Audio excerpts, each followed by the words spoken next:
still, you know what? We've had how many matches for this tournament? They cannot even like get the rhythm or like maybe get to the latter stages of the game to even have a chance to get that winner chicken dinner. It's always during the initial stages of the match that they get eliminated. So we really don't know. It's a puzzle for most of us, but we've always known Stalwart Esports to be a hard-hitting team, and we'll probably see them in other tournaments performing the kind of gameplay that we're used to seeing them. But just like that, ladies and gents, we already have one team that has been sent back to the lobby. We're down to 14 teams and 56 players remaining. And as expected, DX Savior has taken control of Pochinki. Nobody will contest them for now, but we always know that there's like teams lurking around the area. Probably Leo Esports perhaps would then be challenging DX Savior for this position. We never know.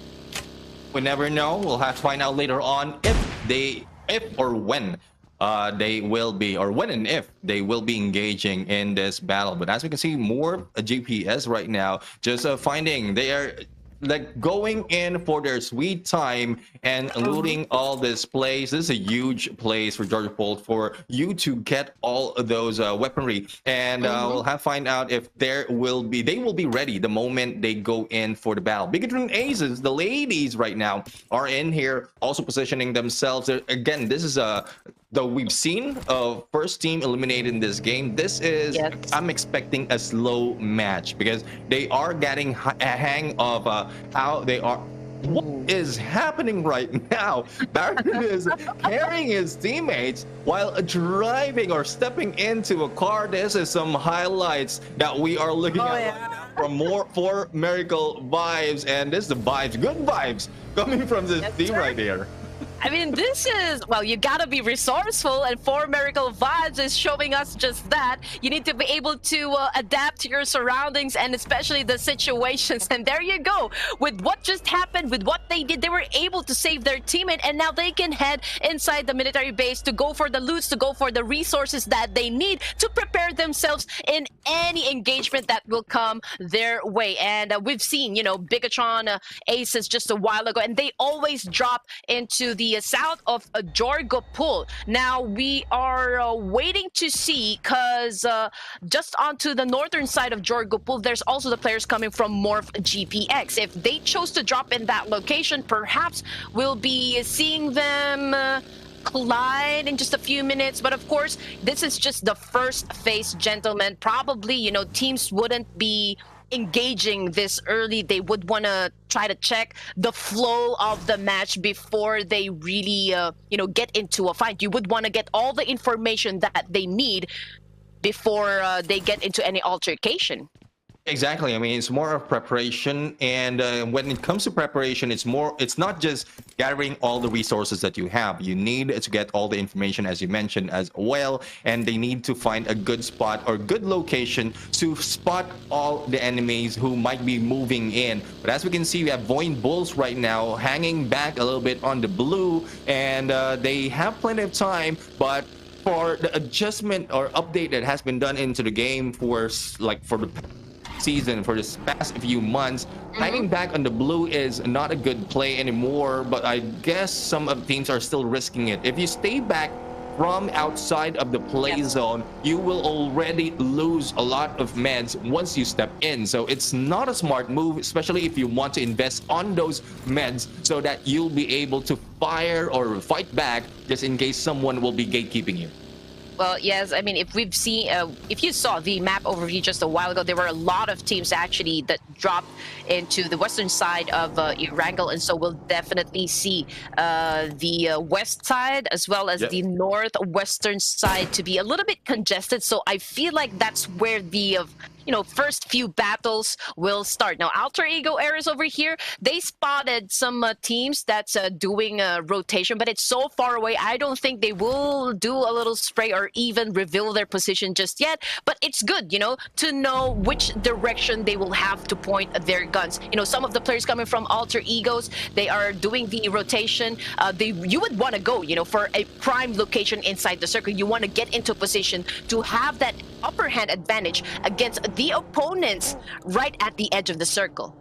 Exactly. It's one thing that Alter Ego usually does is they wait for all the information for all the opponents to move in towards him so that they can track which way they are heading, because it's more of survivability that Alter Ego has done in most of the tournament that they jump in. And on the final, or so let's go in stage 4, stage 5, that's where they start all battle. But looking back into the map right now before it closes and shows us the next stage of the circle, we are seeing more of GPX in there a little bit too far, but as we can see, it is now moved a little bit higher. So we are seeing 3 teams already inside of the next stage as other teams are starting to move in. So moving in onto the compounds in the middle is a smart move, because all you have to do is just wait for anyone who's coming in as well as the next stage so that you will be safe in those compounds. So for those who are still lying back, they need to move fast because it will not look good just in case they will be caught off guard. Yes, you're right. But you know what? Box Gaming is actually still inside Yasnaya Polyana, and there's a big possibility that they will clash with the players coming from DX Savior. 21 NFT, however, very much close with the guys coming from RRQ, and I think there is already an engagement happening because Nerpe Ko is currently on the ground as we speak. Yeah, Nervego has been taken down, and we'll have to see if the pickup can be done right now. And there goes elimination. Now healing coming from 21 NFT will be done, and 1 elimination already for RRQ. I guess I'm giving them the caster's curse right now. I was chewing them for go in for the elimination and not to be eliminated early. So, well, that's on me, I would say. I won't blame RRQ for that because I shouldn't have pointed it out. They have a good chance to get all those points. I actually had the caster curse yesterday. Let's see if it's still on effect, for Red Queen Gaming. But anyway, let's check what's currently happening with DX Savior. So right now, I feel like they are already in the middle of the circle together with the Box Gaming and some of the players coming from Team Secret as well. 21 NFT and RRQ also within the circle. Now we got Chu over here, did a spray, but unfortunately did not connect to his target. But you know what? He already revealed his location, so most of the squads that's probably within the area knows that this compound has a player inside or someone is camping it. But Kagendra, oh no, this is not looking too good because they found themselves up against Alter Ego, and it looks like it's going to be difficult for them to move forward past this. And they are getting some damage right now. Zero has been taken down, and we have Alter Ego in there just cleaning up the house. And despite of the number of points that they have for the onset of this game, if in case you lose one, it will slow down your performance. So For American Volleys right now is taking a peek as to where the gunshots is coming from, and it was Alter Ego making all of those noise. Moving in onto this map right now. There are still a lot of teams who need to get their position, but on the left-hand side, the battle continues as Alter Ego fires back, and there goes the nade kill coming, or nade hit coming from Apex right now. But 4MB has taken 2 guys taken down already, and they need to go for the pickup. Now, Apex right now, still the Apex Predator will try to peek in against and there goes the beat, but no! Octa beats him to it, and 1 guy remaining from 4 Miracle Vibes. And let's see if he manages to survive. The takedown will be done. Doc is in there trying to hide out, but he has no place to go. Potato will not be a potato anymore. He will be getting that 1 point. Yes, not a good start for Miracle Vibes, considering they are at the 2nd spot. But you know what? For Miracle Vibes, they always pop off during the last 2 rounds for any evenings. But of course, they need to reconsider that kind of strategy because this is the final day. But anyway, Alter Egos survived that clash up against the 4 Miracle Vibes with all of the players still intact. But they need to get a move on since they are already being devoured by the blue zone. So let's see what's going to happen as they get inside the circle. I don't think anybody would say hi to them before they step in. But you know what? For T2K, okay, someone or like Turo Love did a spray, but I don't understand why he did not continue on inflicting that damage. He just kind of like gave up and went back straight to his teammates. I guess it's one knockdown coming from their team, trying to provide that coverage so that they might be able to pick them up. But unfortunately, they weren't, and they are now left with 3. On the other side, we are seeing Kagendra being taken out, eliminated after that gunfight. So they receive a lot of damage against Alter Ego, and they have been taken down out of this game. The third team to be eliminated in this match. Now, we are now seeing 12 teams remaining. T2K still getting their position, though they lost 1. They might be able to give this distraction gameplay a little bit of option, because we have a Rig right now who's might not be feeling good as he is being gunned down, though the support is in there, but not so much of visibility, and they might be eating some nades coming from Morph GPX. Yes, here we go. Morph GPX actually won a chicken dinner inside Erangel map. So let's see how far they're going to go now that they found themselves head-to-head against the players coming from T2K. We got Bobo Ho, one of the MVPs so far in some of the matches inside this tournament, is challenging up T2K. But you know what? We cannot really see just who is dominating currently. There's a little bit of that distance, and so we are seeing just an exchange of nades so far coming from both of the teams. Yeah, exchange of nades. One will be stuck in here as he will try to defend himself, but nades are coming in hot onto him, and there's no choice for him but to battle it on. But damage has been received by Morph GPX, and it's slowing down the approach in terms of taking him down. 2 players out here down in the compounds being sighted by Bobo Ho. And here comes a grenade coming from Morph GPX. And, well, takedown against Rig has been done. And domination already by Boyne Bull. Now moving in, Morph GPX. 1 has been taken down. That is caused by the DBS. Yeah, DBS, the one-tap wonder. Anyway, we have 1 player from T2K that's currently knocked down, but I love what Morph GPX is doing as of this moment. We have Bobo Ho on a different location, on a different angle, making it work, you know, to take down, to take down people or like players coming from T2K Esports. But you know what, in this process, in this altercation, T2K already has won a casualty, but it looks like, you know, they still have that advantage against a Morph, because Bobo Ho probably is the last remaining player for his team.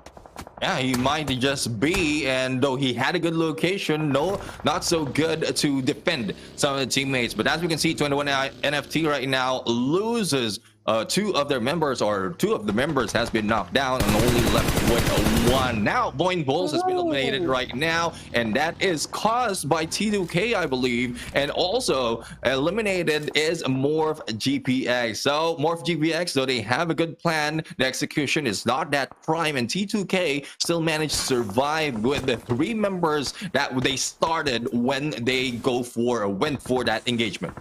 Right, 4th phase of the circle, ladies and gents, with 1.5 minutes before our zone closes in. 9 teams remaining, 31 players alive. And looking at Bigatron A's, we already have 2 casualties as well. So it's the dynamic duo that's the last hope, you know, for their team. But it's good because they managed to actually get to the stage 4 of our first match in terms of their rotations, in terms of like picking a position inside the map. I think they are doing pretty well. You know, it really has improved a lot compared to their kind of performance during day number 1. Now, Morph GPX with 2 elimination points has now been taken out of equation, but it looks like Bigatron A's are not out of the woods just yet, because we got Hexus, another best fragger coming from Indonesia's RRQ, right now pointing his M416 against these 2 ladies. Yeah, all they have to do is manage to survive for the top 8 to get a few of those rank points. And if anyone unsuspecting passerby will be in there, they might be getting a few in terms of elimination. But with the 9 teams, a little bit of slowdown right now. Box Gaming went in and take down 1 of the Leo. And let's see if they will still be able to growl after that takedown. Because if the pickup will be done, they can be fighting and tearing up all those boxes. And they are on the far side of the west of this circle. But once we have the next circle, this is the deciding factor whether Box Gaming or Leo Gaming will start to engage. And as we can see, Leo Gaming is outside, Box Gaming still maintains their position on the compounds. It's not looking good as well for the east side of this map, because two teams will be stuck on the outside as they are being gate capped. At Beginner Ace will be eliminated on number 9, though they have one elimination but didn't manage to get any rank points.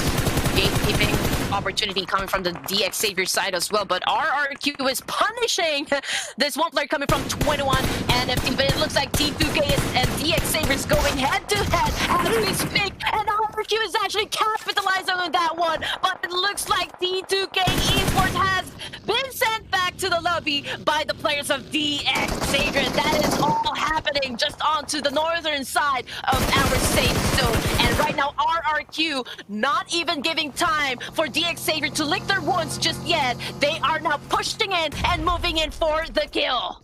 Moving in for the kill, and as we can see, we have a few knockdowns being done right now, and RRQ is on the shorter end. They receive a little bit of those nades, and as we can see, this is the Xavier right now managed to survive after all those altercations, after all those engagement. But Xerxia Esports will be eliminated. I believe they also got a few points out of T2K, and RRQ being taken out as well. Left with 6 teams remaining. We have Leo Gaming with only Liquid to be remaining in this game. There's not so much of option for him because he's very close against Box Gaming.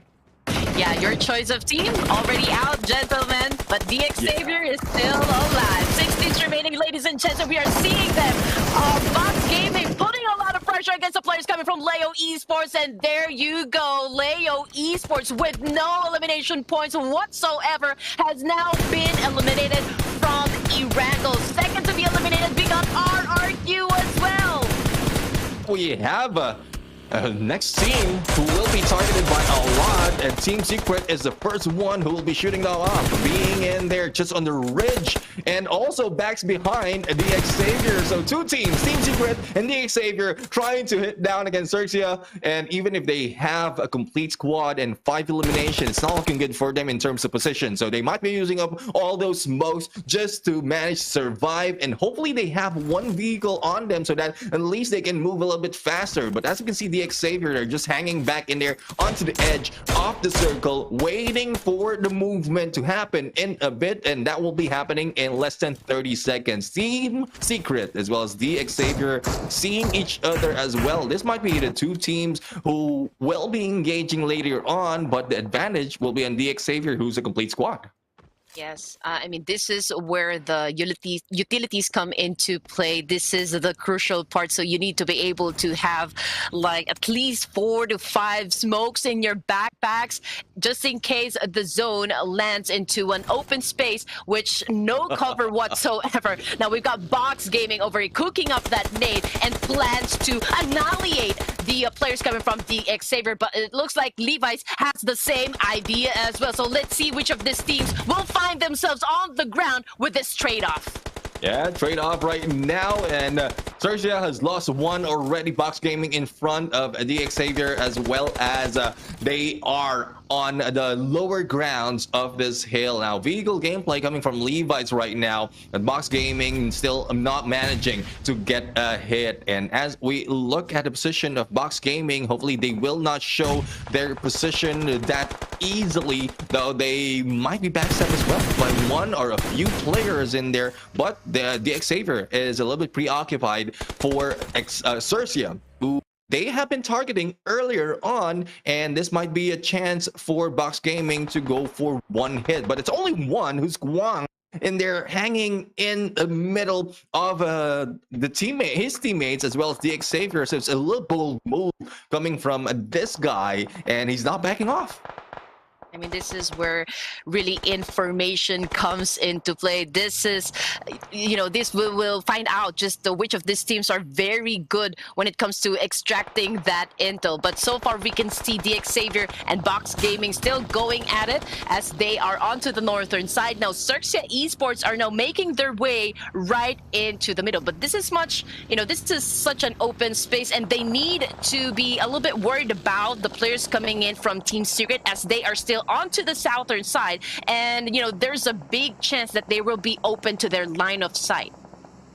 Side really might be open. There's only a few hills right here that can be taken, but Xerxia fired back against DX Xavier, managed to get a one, and after receiving all those damage, all those pressure, it is DX Xavier who will be on the shorter end. Xerxia, though, has been taken down in here. I guess it's falling off or probably making a misstep and that get up, and it will be capitalized by the other teams. 2 eliminations, 2 knockdowns already against Xerxia, and when they battle against Team Secret, it is Team Secret who is getting all those eliminations. Only one guy though remaining in front of I believe it's 2 members of Xerxia. Megamind and Ertz need to fire back, and there goes the lead, and they felt the earth in there as he is now lying on his knees. Well, there goes the advantage of the Team Secret. It's not domination anymore as Xerxia Esports emerged victorious from that clash. Now, 21 NFT on the other hand is doing pretty good as well, challenging up perhaps the players coming from Box Gaming. But guys, this is already the final 5 teams remaining for our first match, looking to get that first winner chicken dinner. Now, we can see Xerxia Esports over here firing a lot against that one player coming from Team Secret, and it was Ertz who actually got the job done, and he also spots Levi's coming from DX Xavier from the long range and actually took him down. Now here comes another one. Let's see if we can also get this one right. Maybe the vehicle explode, and there you go. Ertz, easy as that, put up 2 elimination points coming from DX Xavier. Like, imagine the term being eaten by the earth. This is how it looks like. Earth is just eating them up one at a time from left to right. He just goes and targets them, and smart move to explode that vehicle before Juwan was able to heal himself. Now we're left with 1 player coming from the Xavier, and with Box in here, a complete squad might have the advantage, but I'm real surprised and glad as well that Xerxia managed to survive all the altercations onto them against Team Secret and DX Xavier, and they are the ones still in the top 4. Though 21 NFT will be receiving a damage, and they will be eliminated in this game. It's now left to 3 teams. Yes, it was actually a very wonderful execution coming from Xerxia Esports. The way that they actually eliminated, some of the players coming from DX Xavier was just like perfect, for their team. That is a good spot, good awareness so far inside the game. But here we go. The battle is about to happen as a Box Gaming would want to dominate our first match. They went straight up against Xerxia Esports, and oh my goodness, dropped them just like that. We've got our first winner chicken dinner, ladies and gentlemen, and that is none other than the players coming from Box Gaming, setting up a total of 10 elimination points plus chicken dinner. Box Gaming, if I'm mistaken, this is their first winner chicken dinner out of this competition, and they did well in terms of positioning themselves not only from the beginning but also towards the final moment. We have in here 1691 on the damage, 10 eliminations, and of course with a winner chicken dinner you will be getting that 10th placement point. So total 20 right now to move this team up, and well, this is not surprising because we've seen a lot of movements from the other teams as well. I believe it was from yesterday as well that other teams who are unexpected to get the winner chicken dinner against the strong teams, or I would say from those in the top half of our leaderboard or the top quarter of a leaderboard, and Box Gaming is one of the teams that's doing it right now. Oh yeah, I mean, currently they are at the perhaps the top 8. I'm just looking at the numbers right now. Okay, so currently they are placing at 9th, but with this performance, I feel like they've now made their way to the top 8 of this tournament, which is actually good. Of course, we would want to see if they can keep this consistency so far. I mean, this is usually like the warm-up, for most of the teams. But then again, we're talking about the finals. This is the last day to make any difference, to test your limits, to break your boundaries, as I've mentioned a while ago. And we'll just see who will sit at the throne as the best team so far for the Ruthless Invitational Showdown 2.0.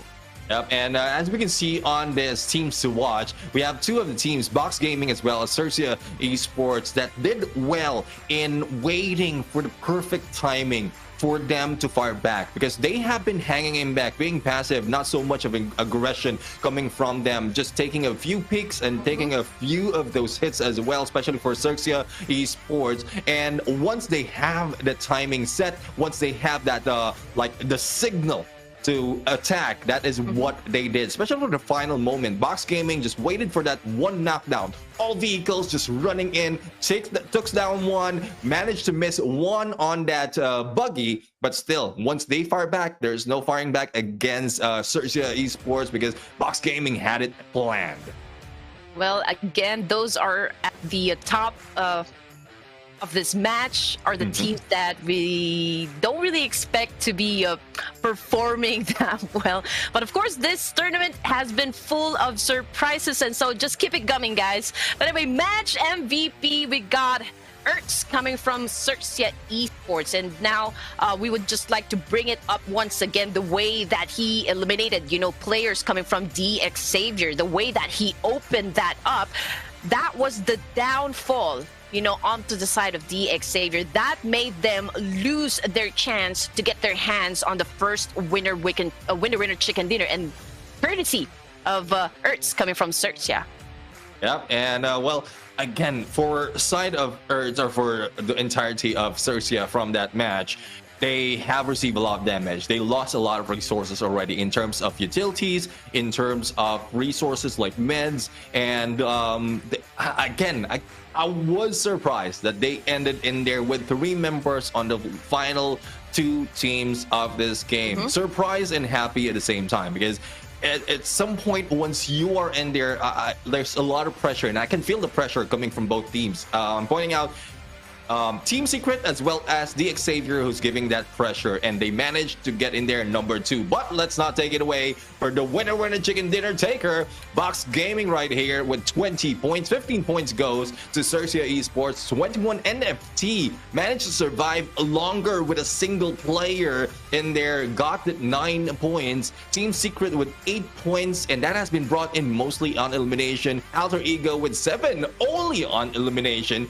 DX Xavier has managed to do so much in rank points, but not so much on elimination, with 7 as well. Both 5 for Void and T2K, 4 for Kagendra, 3 for RRQ, both 2 for Morph and Leo Gaming. BTR, Bigatron Ace managed to survive, but not so much getting placement points, but they have 1 elimination. Stalwarts as well as 4 Miracle Vibes. Unfortunately, no points for them.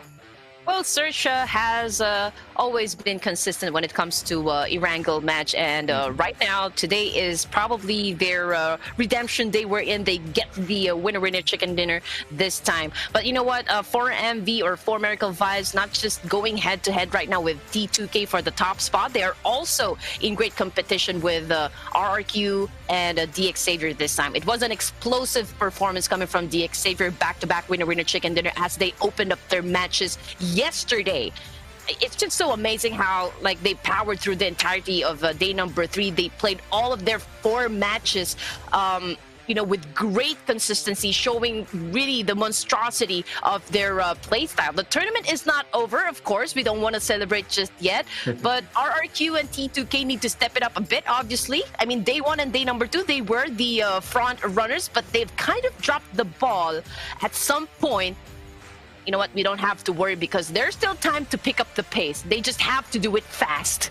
Yeah, exactly. If there is a time for them to do it, it is now. Though some teams like For America Vibes didn't do so much because they didn't get enough points, but still managed to maintain their second spot. But unfortunate for them, the Xavier has already taken a huge lead because of they survived longer as well as got in a lot of points. Now, as we saw earlier, it's Box Gaming who moved up in there, I believe, from the second page to the first page, the top 8 of our leaderboard, and we have a Leo Esports who has been kicked down. Cercia Esports, because of their amazing performance, moved up 5 spot. Alter Ego also moved up, the same as 21 NFT Esports. Morph, though, as well as Team Infinity, and let's include Youth Alliance, who had been pulled down in here. And it's not looking good for the scene. Procedure Evos maintains, probably because they, I believe, they didn't play for this game just yet. They're part of Group C, though, so they will not be moving anywhere, especially most of the players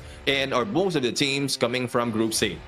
Yeah, well, I can say that those teams that has the best improvement, during day number 3 would be Team Infinity, Udo Alliance, Leo Esports, and Morph GPX. And I'm really happy to see that some of the teams mentioned are really, keeping up the pace of the game. It can be exhausting, to play 6 matches per night, and maintaining that kind of speed, that kind of tenacity inside the battlefield is always going to be a challenge, for most of the teams. But if there's still more to come, for our match number 2, again, just like what we've mentioned earlier, sometimes game number 1 is just the warm up, for some of the teams. So we will be expecting an explosive match number 2, which will be happening in Miramar. And we are going in for Miramar for the next match. So hopefully you send back. Some of the teams out here are just preparing, and they might be changing their ways as well, because this is a different pace compared to what we've seen from Erangel. So match number 2 in Miramar, there's a lot of changes and adjustments will be done. It might not be the same team that we are going to see in here perform. It might be a different team who will be moving up a lot of spots on that overall leaderboard. So hopefully you stay back in here and watch all those games. Don't go away. Make sure that you subscribe, and as well as like the stream, because a lot more will be happening in this games, Red Queen. Yes, so don't go away, ladies and gents. Stay right here watching this game. We'll be right back after this.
Gentlemen, welcome back to the show, and this is still Ruthless Invitational Showdown 2.0. Still in the caster's desk, I am Neptune the Gentleman Garcia. Together with me is Red Queen Gaming, and we are now preparing for the next match. Earlier, we've seen the explosive battle from all of the teams, especially for the final moment in there, Box Gaming against Xerxia Esports. Now we are going to the next part. This is match number 2, guys, for those of you who are just jumping in the stream. And let's check out on the schedule as well as a recap on what happened. So it's Box Gaming who got that winner chicken dinner. And as they go to Miramar right now, this might change, Red Queen. Oh, yeah, definitely. I just lost my first game prediction, so I'm gonna make it up for our Miramar. But as mentioned a while ago, it was a slow day yesterday for T2K. I mean, the only time that they were able to make any difference was during their match in Miramar going up against Group B. So I've always said that they show great consistency when it comes to Miramar. I believe this map is their strongest map, but I feel like they struggle a bit though when they are faced with the teams coming from Group C. They usually drop around the area of Minas Generales and La Bendita, then rotate further east, wherein there's a high chance that they will collide with Gremlin Esports or Alter Ego. But versus Group B, they are most likely to clash with the ladies coming from Bigatron A. Now, how the groupings really changes the gameplay of the other teams, because understanding which group will not be playing can give you an opening on the drop spot. And this time on the playing team, Group B will not be playing, so it's A and C right now. And love what you mentioned about all those points and rotation being done by the teams out here. And I would say the Xavier has a better chance in here in this match, because in terms of elimination, again, I'm just going into the numbers right now. In terms of elimination, they have 8.4 of average, and they are still followed by their the teams who's chasing after there is 4 Miracle Vibes, and I believe the clutch happened in Miramar as well, coming from Apex. So this is one thing, another surprise that might be happening, just in case they end up on the final, unless one goes down early. That's what makes it, very hard to choose which of these teams would pretty much dominate, any matches this evening. But here we go again, gentlemen. I made the first choice a while ago first, but you go ahead this time. Well, I'll be going for 4 Miracle Vibes. They have the momentum from yesterday, though they didn't do it in Erangel, but I'm pretty sure they have a good set of plan this time. Again, unexpected, because they lost a little bit early on at Erangel. Okay, but this is, I believe, Group A versus Group C, and teams that are actually performing, right? Is 4 Miracle yeah, Vibes. sorry about that. Yeah, okay. So, but for this Miramar map, I think it's DX Xavier, BN United, and Kagendra. That's, I would say the top performing teams when it comes to Miramar map. But I would go on a limb here and still choose T2K, because I've mentioned a while ago, this is their strongest map. Yeah, looking at the numbers right now and taking out all of from those Group B, I guess apologies for missing that. I would like to go for the Xavier this time. I mean, they still are on the top in terms of elimination and not so much on rank point. And if they studied their homework well, they might have worked out on rank point already.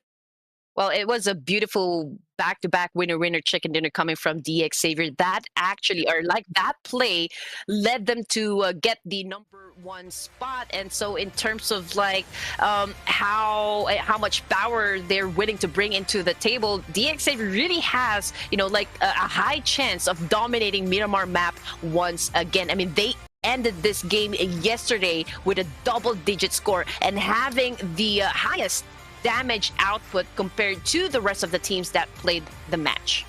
Yep, exactly. And well, 17 eliminations that has been done.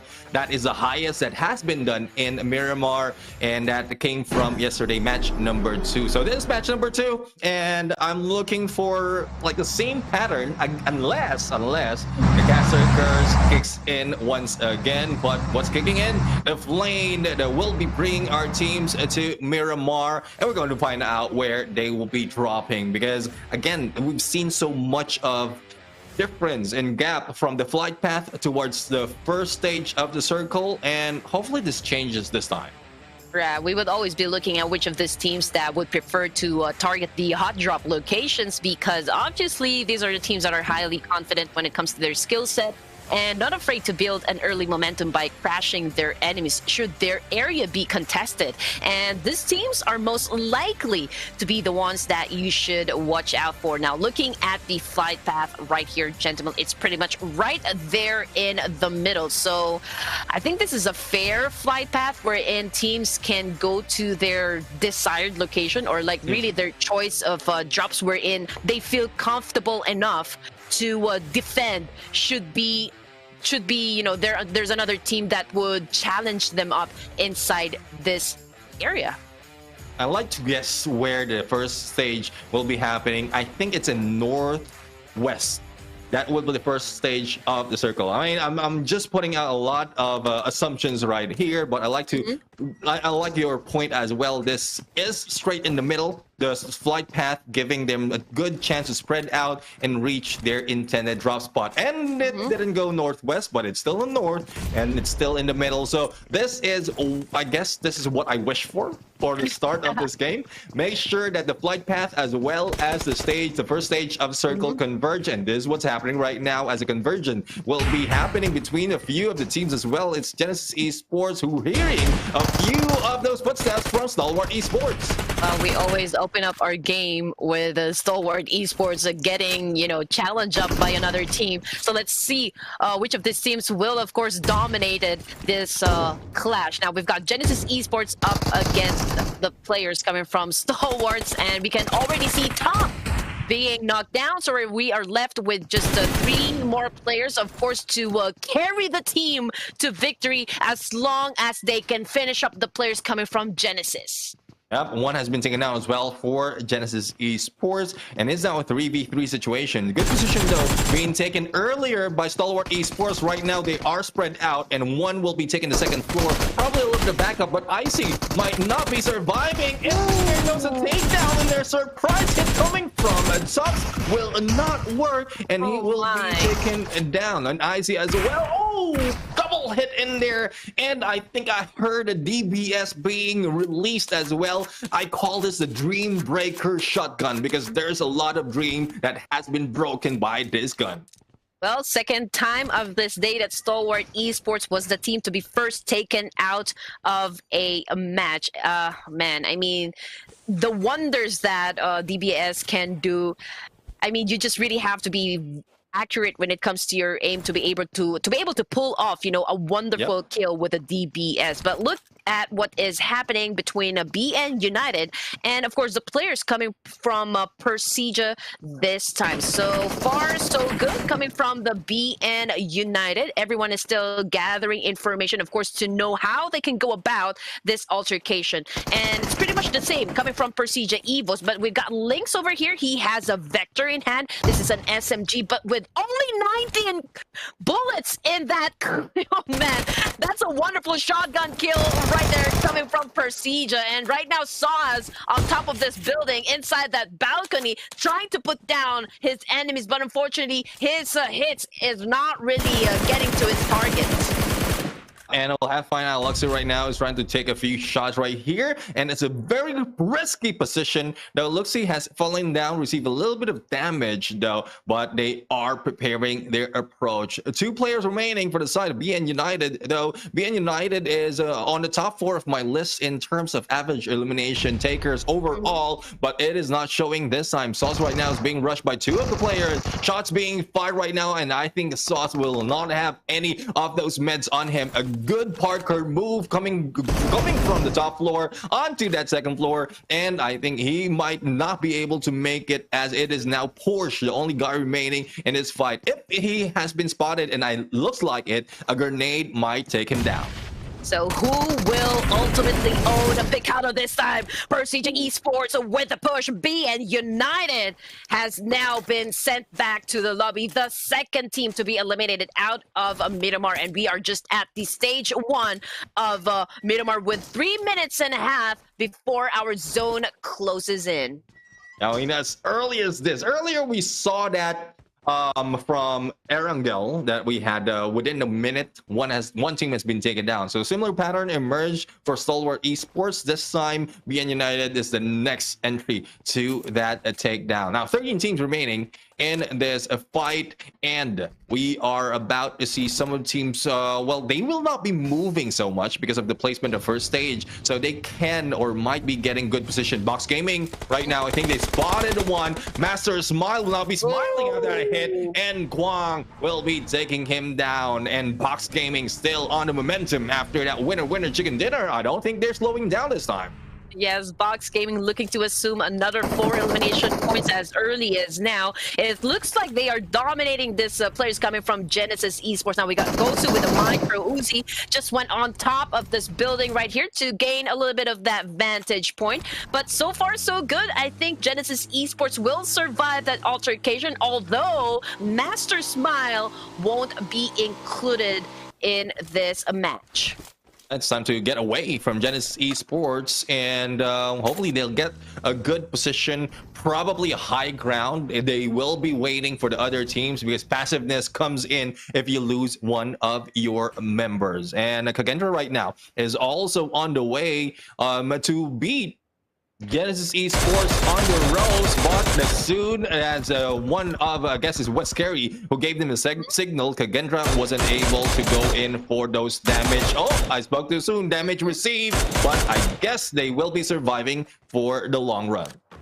Yes, sir. I mean, DMRs, once again, Mini 14s. This is the top sniper rifle that you would... oh, sorry. This is actually the top DMR gun that you can probably use in Myanmar, considering that it uses a 5.56 millimeter ammo that is perfect in controlling that recoil compared to an SLR or an SKS. This is the perfect gun to have for those long range of fights, and I think it has proven a point so far with the Kagendra doing a little bit of that tap fire up against those rotating teams. But anyway, we've got Kagendra just inside Hacienda del Patron. Okay, they are actually just onto the northern side where Genesis Esports right now currently is staying, but they need to be a little bit have a sense of game awareness since Box Gaming is not too far away.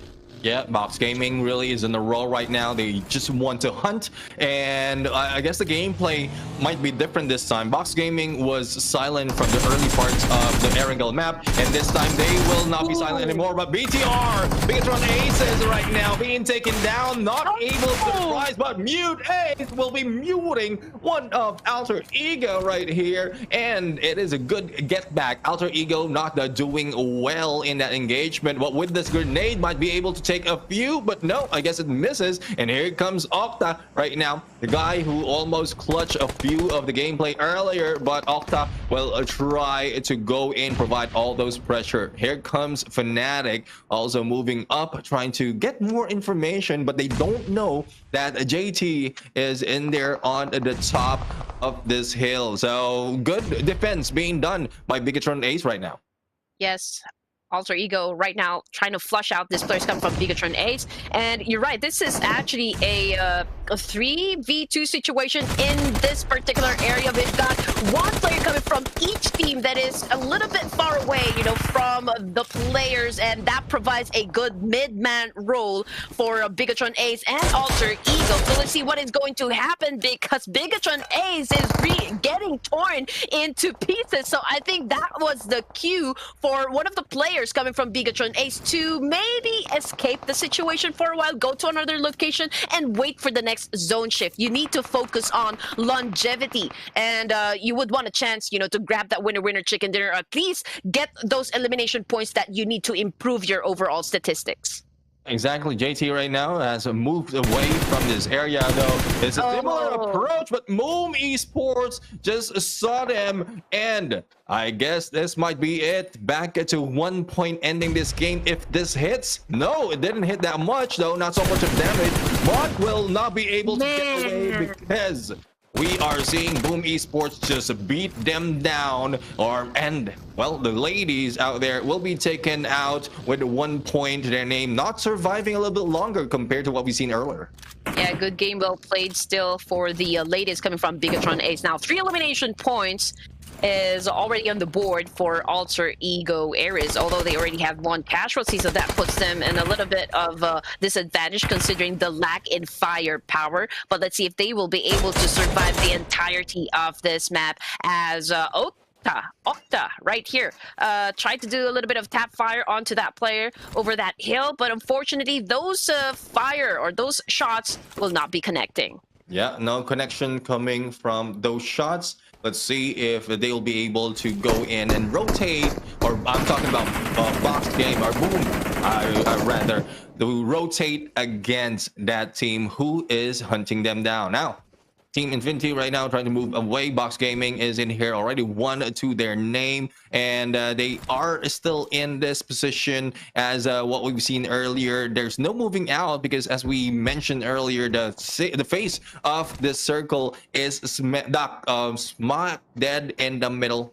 of our map. So it might be stage 2 that will be happening in here on after a few seconds, and this will show us a little bit of movement for some of the teams. So for Siege right now is in a trouble. Misery is receiving a little bit of misery as he is hanging back on the edge of the circle, and we are seeing the teams right now moving a little bit higher into this map with this shift of the circle.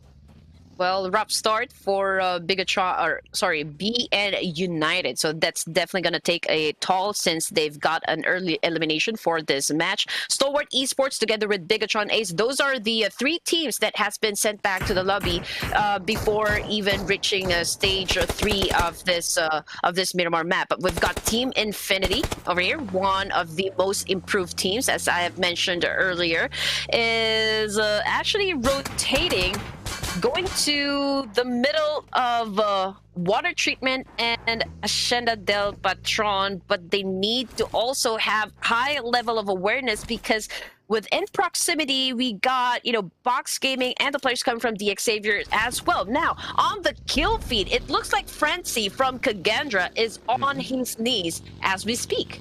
Yep, he has been taken down in here, but not yet eliminated, and a good chance to be picked up by teammates. Now, as we wait for the altercation to happen, Box Gaming, that we are not seeing, might be just targeting all those vehicles, and that's one thing. Once you're in Miramar, vehicles is an essential factor for you to move around quickly and also probably to get away from your from engagement that you don't want to go into. So we'll have to see if some of the players or other players out here will be targeted by Box Gaming and might be taken down. We saw a few on their sites, and well, no one is moving just yet. They are just waiting for the perfect timing, and we saw earlier that's only a few meters that they need to travel to get into the circle.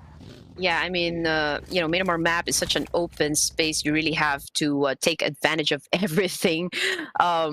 This map can provide you vehicles. If push comes to shove, you can use this as a cover if you find yourselves in a very crucial situation. I mean, you need to be able to take cover. You can use this one and also use the ridges, that this map can provide, which is a little bit hard. I mean, if you're going to ask me, this is probably what makes Miramar a very intense match because of the lack of cover that the terrain that can provide.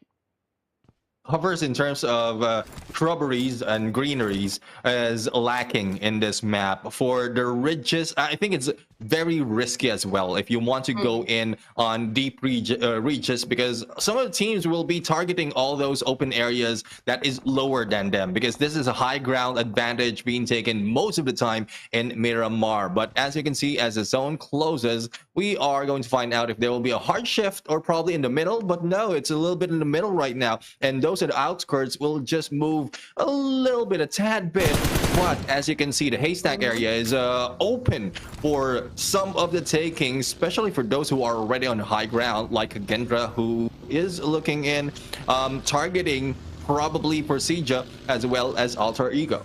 You know what? Boom Esports, Alter Ego, and Kagendra, they all have this gatekeeping opportunity wherein they can assume points. And for the side of Boom Esports, they might face with DX Savior. For Alter Ego, they might be clashing with the Team Infinity. And Kagendra will definitely go head-to-head with the players of Box Gaming this time. But right there in the middle, we already have the players coming from Gremlin Esports. And also within just, like a few distance, we got the players coming from Genesis as well. And Udo Alliance is already making their way onto the southern part of the map. And Alter Ego Octa once again for that takedown. But as we can see, Chua receiving a few damage will be taken down, and Lamborghini as well will be taken out. And it is just Morph GPX just putting a lot of pressure against DX Savior. And Parajin just responded cleaning or putting down clean in there. Will it be a clean hit? DX Savior still alive and kicking. A good opportunity for them to be picked up, but DX Savior has already lost one, and the getaway will be done. Again, I might be putting a caster's curse against this team. I mean, I believe what happened was Morph GPX as well as DX Savior, both of these teams had the same idea to get inside the safe zone coming from the northern side of the circle, because obviously DX Savior coming from the eastern side just went up north, but unfortunately they collided with Morph GPS, and that cost them some teammates from inside the map, and now they're just playing with 3 players this time. So it's going to still be a little bit of a challenge getting inside, since there's Boom and now there's Morph GPX that would probably do that gatekeeping once again. Yep, they will be gatekept right now, and let's see if they will be pushed and a move being done just to hunt out DX Savior. But a good split coming from Levi's right here, a little bit too far from the rest of the teammates, and probably that will be a good spot for him to take down anyone who's going near for the 2 of the players. Udo Lions, on the other hand, is receiving a few of the damage, but on the other side, Octa again going for those eliminations. 4 eliminations already for Alter Ego, and I guess 3 of those has already been taken by Octa. This guy really has that potential to be a damage dealer in this game, but the battle has not yet ended between these 2 teams of DX Savior and Morph GPX still surviving. Lamborghini almost hit. And Pepank right now just putting all those pressure. No flank though happening and being given by Morph GVX. They don't want to risk it. They just want to be safe in the middle as the other teams rotates toward them. It's amazing because Morph GPX, this is not really their map. They always find themselves getting eliminated early as soon as they step into Miramar. So to come this far, I think they pretty much have adjusted, their kind of gameplay and the way that they would handle, going up against the teams that are inside this map, which is Group A versus Group C. Now we got Kagendra, okay, one of the players. We've got Flyboy spreading his wings on top of that house, trying to spray onto the squads that are pretty much just near them. Fnatic over here spotted some players coming from Box Gaming, and it looks like Box is in big trouble as 2 of their players is facing the ground. Yeah, they are facing the ground right now and just waiting to bleed out, as Team Infinity might be backstabbing right here, though he is just alone. Logan is being the snake that might take down a few of the players, especially Octa, who will be hanging back in here, and he's not being seen. Logan right now for the backstab, and Octa being taken down. Though he went in for the other side of that roof, and there is still Potato, who is hanging back a little bit too near in here, but Logan has taken the insides. A grenade might be thrown, the sights on him, and let's see if he'll be able to manage to clutch this game. Logan needs to transform into Wolverine. That was the perfect sneak in attack coming from Logan, but unfortunately, Alter Ego Potato stood on his way and put him down on the ground. Alter Ego remains to be victorious from that clash. And now Kagendra over here with 4 elimination points so far, making a way inside the circle. But it looks like they're going to be faced up with some of the players coming from Gremlin as well as Persija Esports. But you know what? For the side of D Xavier, they have found a place wherein they can hide, but it is open as well, gentlemen. I saw some of the players just hiding behind the haystack. Yep, they're just hiding behind a haystack. Might be providing a little bit of surprise attack. The Xavier had a good sight of Morph earlier, but this time they are being stalked by T2K. They are hanging on the edge. One vehicle gameplay as well on the outside, probably to clean up a little bit. Morph GPX will be dying out, or Clean will be dying out from that blue. And well, I guess it's only 2 or 3 left for Morph GVX, and they only managed to get 1 elimination point from the Xavier. T2K still targeting a few of the Xavier, and one reason why I want to point out, because the Xavier is my prediction, so hopefully they will not be targeted that easily. Okay, I hear you. But anyway, 10 teams remaining, ladies and gents, and 33 players alive. 5th phase of the circle. I mean, the zone is already shrinking, and these teams are really colliding with each other. It is small enough already for all of these teams to coexist, and so eventually, you know what, they will have to go at it. They will have to eliminate each other, and so we can find out just who will be on top for our match number 2 this evening. Now here it comes Kagendra with the move. We can see Flyboy over here trying to annihilate some players inside of that building, and now we're jumping into T2K Esports as well. 2 elimination points to their name. That's Tutu Love and XMPL. And right now it seems like they would want to assume points again, ladies and gents, and those are the players coming from Yudo Alliance. Yeah, Youth Lions is just hanging back in here onto the edge, and they have time though to move away, but with how T2K is just waiting for them to move out to be targeted, there is little to no chance for them to move up in there slowly and safely. But the Xavier right now, I guess I called on too early. 1 has been taken down already, and 1 left to their side. T2K right now still on their 2nd elimination, and I saw a few from Yudo Lions, and they are being taken down. It is not T2K who targeted them, it was Persija Evos, but right now T2K will be beating up against aggressive and pressuring Morph GPX. All right, here we go. There ain't no rest for the Wicked coming on the side of T2K. We can see a lot of nades flying again. This is a 3v3 situation because one of the players coming from T2K is a little bit far away, but it looks like, onto the side of Morph GPX, they are going for multiple angles this time. This is actually one of the best things that you can do so far. T2K Esports, they are on a split defense as well. Tutu Love with a shot. One of the players coming from Morph GPX goes down, and the one bites the dust. This looks like to be T2K Esports dominating Morph GPX because they have been taken out of the equation right now.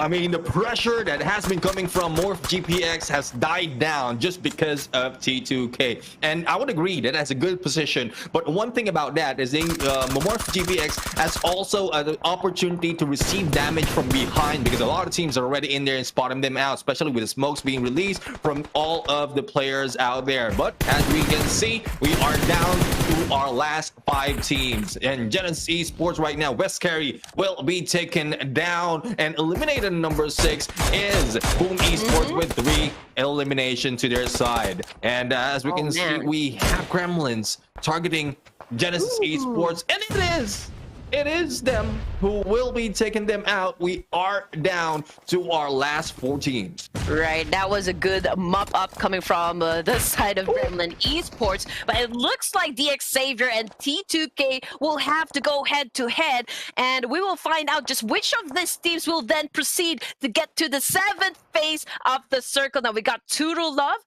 pointing his gun at Pathogen at this point in time. Rig is bleeding out there in the open, but it looks like SPL has the best chance to go for that revive, to pick up his fallen comrade. Paragin, on the other hand, I don't think he will be, I mean, the odds are not in his favor, gentlemen. So it's going to be a little tough, for Paragin to actually survive his situation. But let's see what is going to happen as we are now down to just 4 teams remaining. 4 teams remaining right now, and T2K has been distracted by Kagendra, who moved a little bit closer inside of our play zone, and Kagendra is targeting them back. Now, DX Saver might be able to survive this because of the distraction being done by most of the team, but we have another team on the right-hand side as well, view of Kagendra, so it's more of the decision that you need to make. The most gunshots that you are hearing, that is where you will be looking at, and Kagendra right now spread out too thin to be targeted one at a time unless they can move fast, but a little bit of damage being received right now onto the side. Zero also targeting the Xavier, and Parajin right now just needs to be very, very quiet. Kagendra looks like coming into this game guns blazing once again. 10 elimination points, with Flyboy having the most number of kills. Oh my goodness. But you know what? We've got Gremlin Esports inside this warehouse. They have a little bit of an advantage because they have a cover, they have a refuge. Same thing goes for T2K. It's Kagendra that actually needs to move a little bit forward, but we still have to wait where the next circle shift would be. That would pretty much determine how we would end this match. And I guess it ends it for my prediction. And there goes the Xavier. 0 elimination. Advantage to get the rank points. We are now left with 3 complete squad, and well, Gremlin right now is a good position to probably defend themselves, but they will not be moving that much anymore. T2K is taking a compound, and XMPL is in there on the far side to get a little bit of view from Kagendra. So whether who wins who, Kagendra will just lying back in there waiting for a chance to third party, and they don't have to move. They have 11 eliminations already on their side, and all they have to do is take that winner chicken dinner. This is actually very tough onto the side of T2K Esports as well as Gremlin Esports. They are so close with each other, and you're right. You know what? Kagendra, what they need to do is just wait. Play their cards right. Just be patient on which of these teams will actually survive the altercation, and just wait like the vultures that they are and pick up those leftovers. But so far, Turulov onto the side of T2K Esports has the most number of kills for T2K. Now, my team prediction is actually T2K. I've always known that T2K is very good, and performing their best when it comes to Miramar. And let's see what's going to happen, because this is a fair fight, gentlemen. It's 4 versus 4, but T2K Rig has just been taken down, but Memo onto the side of Gremlin Esports as well. So whoever gets to do the reset first and moves in for the fight, then I feel that, that would be the team to dominate. Yeah, they might be the team to dominate right now. And a good spot by Rowdy against Flyboy. He might not be flying anymore. And XMPL right now taking out Memo, and it is now a 3v3 situation still. The pickup can be done against Memo, but Gremlins right now, they don't want to get that opportunity. Oh my goodness, shotgun gameplay. Matt Pat will be so mad after that hit, and Gremlins is being smothered by the team of T2K. 3v4 situation for the final 2 teams, both of them with 11 eliminations. There was no love with that shotgun coming from Turulov. Let's see who's going to dominate this time as we bring now the final 2 teams remaining for our Miramar match. And one of the players already knocked down, coming from the side of Kagendra over here. Now, one of the players from T2K Esports as well finds himself facing the sword. Now, there's only 2 active players on the side of T2K Esports, but with that 11 elimination points so far, it doesn't even matter if they close this in with a chicken dinner, because that is a huge number of points. But I can say the same thing with Kagendra. Right now, they have the number advantage, and it looks like T2K is about to lose the fight. Yeah, the XMPL is the only guy, but was able to take down 2, and it is a backstab that takes him down and eliminated with 12 points. Their name is T2K, and the winner chicken dinner goes to the patient, the waiting yet aggressive team of Gendra. They have been in there waiting for the perfect opportunity for the final moment, trying to hit everyone inside, and yet they get this win. But that was close. That was close for my team prediction. Oh my goodness, I lost again. When will I get it right? Oh my goodness, Red Queen Gaming. But anyway, congratulations, of course, to the winners of this match. We've got Kagendra from Indonesia, setting up a total of 14 elimination points, 2,456 damage output, 24 grand total points for this match, number 20 in Miramar. As we saw earlier, Flyboy had a lot of elimination to his name, followed by 2 of the players, but 0 overtook him. This time got 6. So 5 plus 6 is already 11 plus Leons. Unfortunately, Frenzy didn't do so much in terms of elimination, but I would say there's a lot of contribution being given by Frenzy as well. It's more information, support, and also all that the damage that has been done by this team. I would say Kagendra, this is the game style that they have, that they've shown in this game, is something to be put in the books. Oh my goodness. They are currently actually placing 5th in the overall scoreboard. But man, oh man, we're just waiting to see, curious even, if they can maintain, you know, this pace, this high-level structure of gameplay for to get to even, you know, put themselves up to the start. But anyway, we're here on the team. Of course, we got to get 2K per second. And of course, we have Genesis. Esports is also a part of the teams to watch because of how much it did damage on early on the onset of this game. But as and the eliminations and damage, though this is usually hand in hand, T2K right now a little offset in terms of eliminations and damage because they targeted a lot of teams from afar, and that's the damage output is so much compared to their elimination because a knockdown might be happening but hasn't been confirmed just yet compared to what we are seeing how balanced it is for Kagendra. They get on for the hit, they go in for the complete elimination, and thus they have a lot more in this game. But still, it was very, very close for you, Red Queen, to get that. But still, T2K did a good job because every position that they're taking, anyone who is contesting them from the onset before the final moment, they were able to push out. But this is also with the help of XMPL right here, our MVP for the game. 11-21 in damage and 3 on the elimination. I guess it's more of the damage being dealt right here that has been offered by this guy. You know, we also have to commend the game style or the gameplay coming from Alter Egos. I mean, they didn't get the winner chicken dinner, but they were able to set up quite a number of points, 7 to be exact, and also very high when it comes to their damage output. So pretty much that will be added to the overall scoreboard.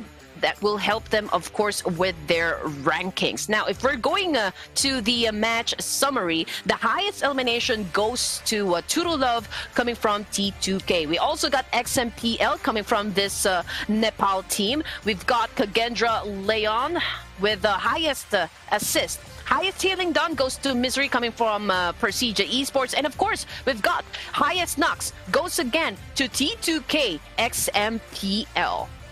Yep, and well, there you have it, guys, the end of match number 2, and it's quite evident how much a team can do in a game just like this. As we look at the match ranking right now, it's so top heavy. The top 2 teams reaching above 10 compared to Prestige Evos, who only was short by 1. They had a lot of elimination though, same as Alter Ego, but Kagendra for the final moment, being patient, waiting for the perfect timing, they managed to outwit T2K in that match, but T2K still got a lot of gameplay that has been done for them to survive further, even managed to take down Gremlins on that final moment, and it's just that they were not given a chance to reset by Kagendra, thus they didn't get that winner chicken dinner. Of course, you know what? If I was Kagendra, I would definitely capitalize on that information. Yeah. I mean, I would not even give my enemies a chance to lick their woods. I would probably go in and just whip in and go for the kills. And that's exactly what Kagendra shows us. They capitalized on that move, therefore winning the chicken dinner. Right now, T2K Esports is currently at the 4th spot. But with that kind of performance, despite not having the chicken dinner, I think pretty much they have the chance to reclaim their spot, perhaps in the top 4 or top 3. Find out if that is the case. They did survive longer in this game compared to the others, and I guess there's a lot more that might be changing in here. Again, a different name that has been taken to chicken dinner, and T2K right now steps up on the 2nd place, and the same goes for Kagendra, making it very, very close. So both of these two teams, T2K Esports and Kagendra, move up 2 spots. The Xavier, though, they managed to get a few of those placement points, but not so much an elimination, but it's still the number 1 spot for them. And 4 Miracle Vibes has been pushed down, the same as RRQ, and the other teams will remain in the same position, but they will be getting close, creeping in onto that top spot.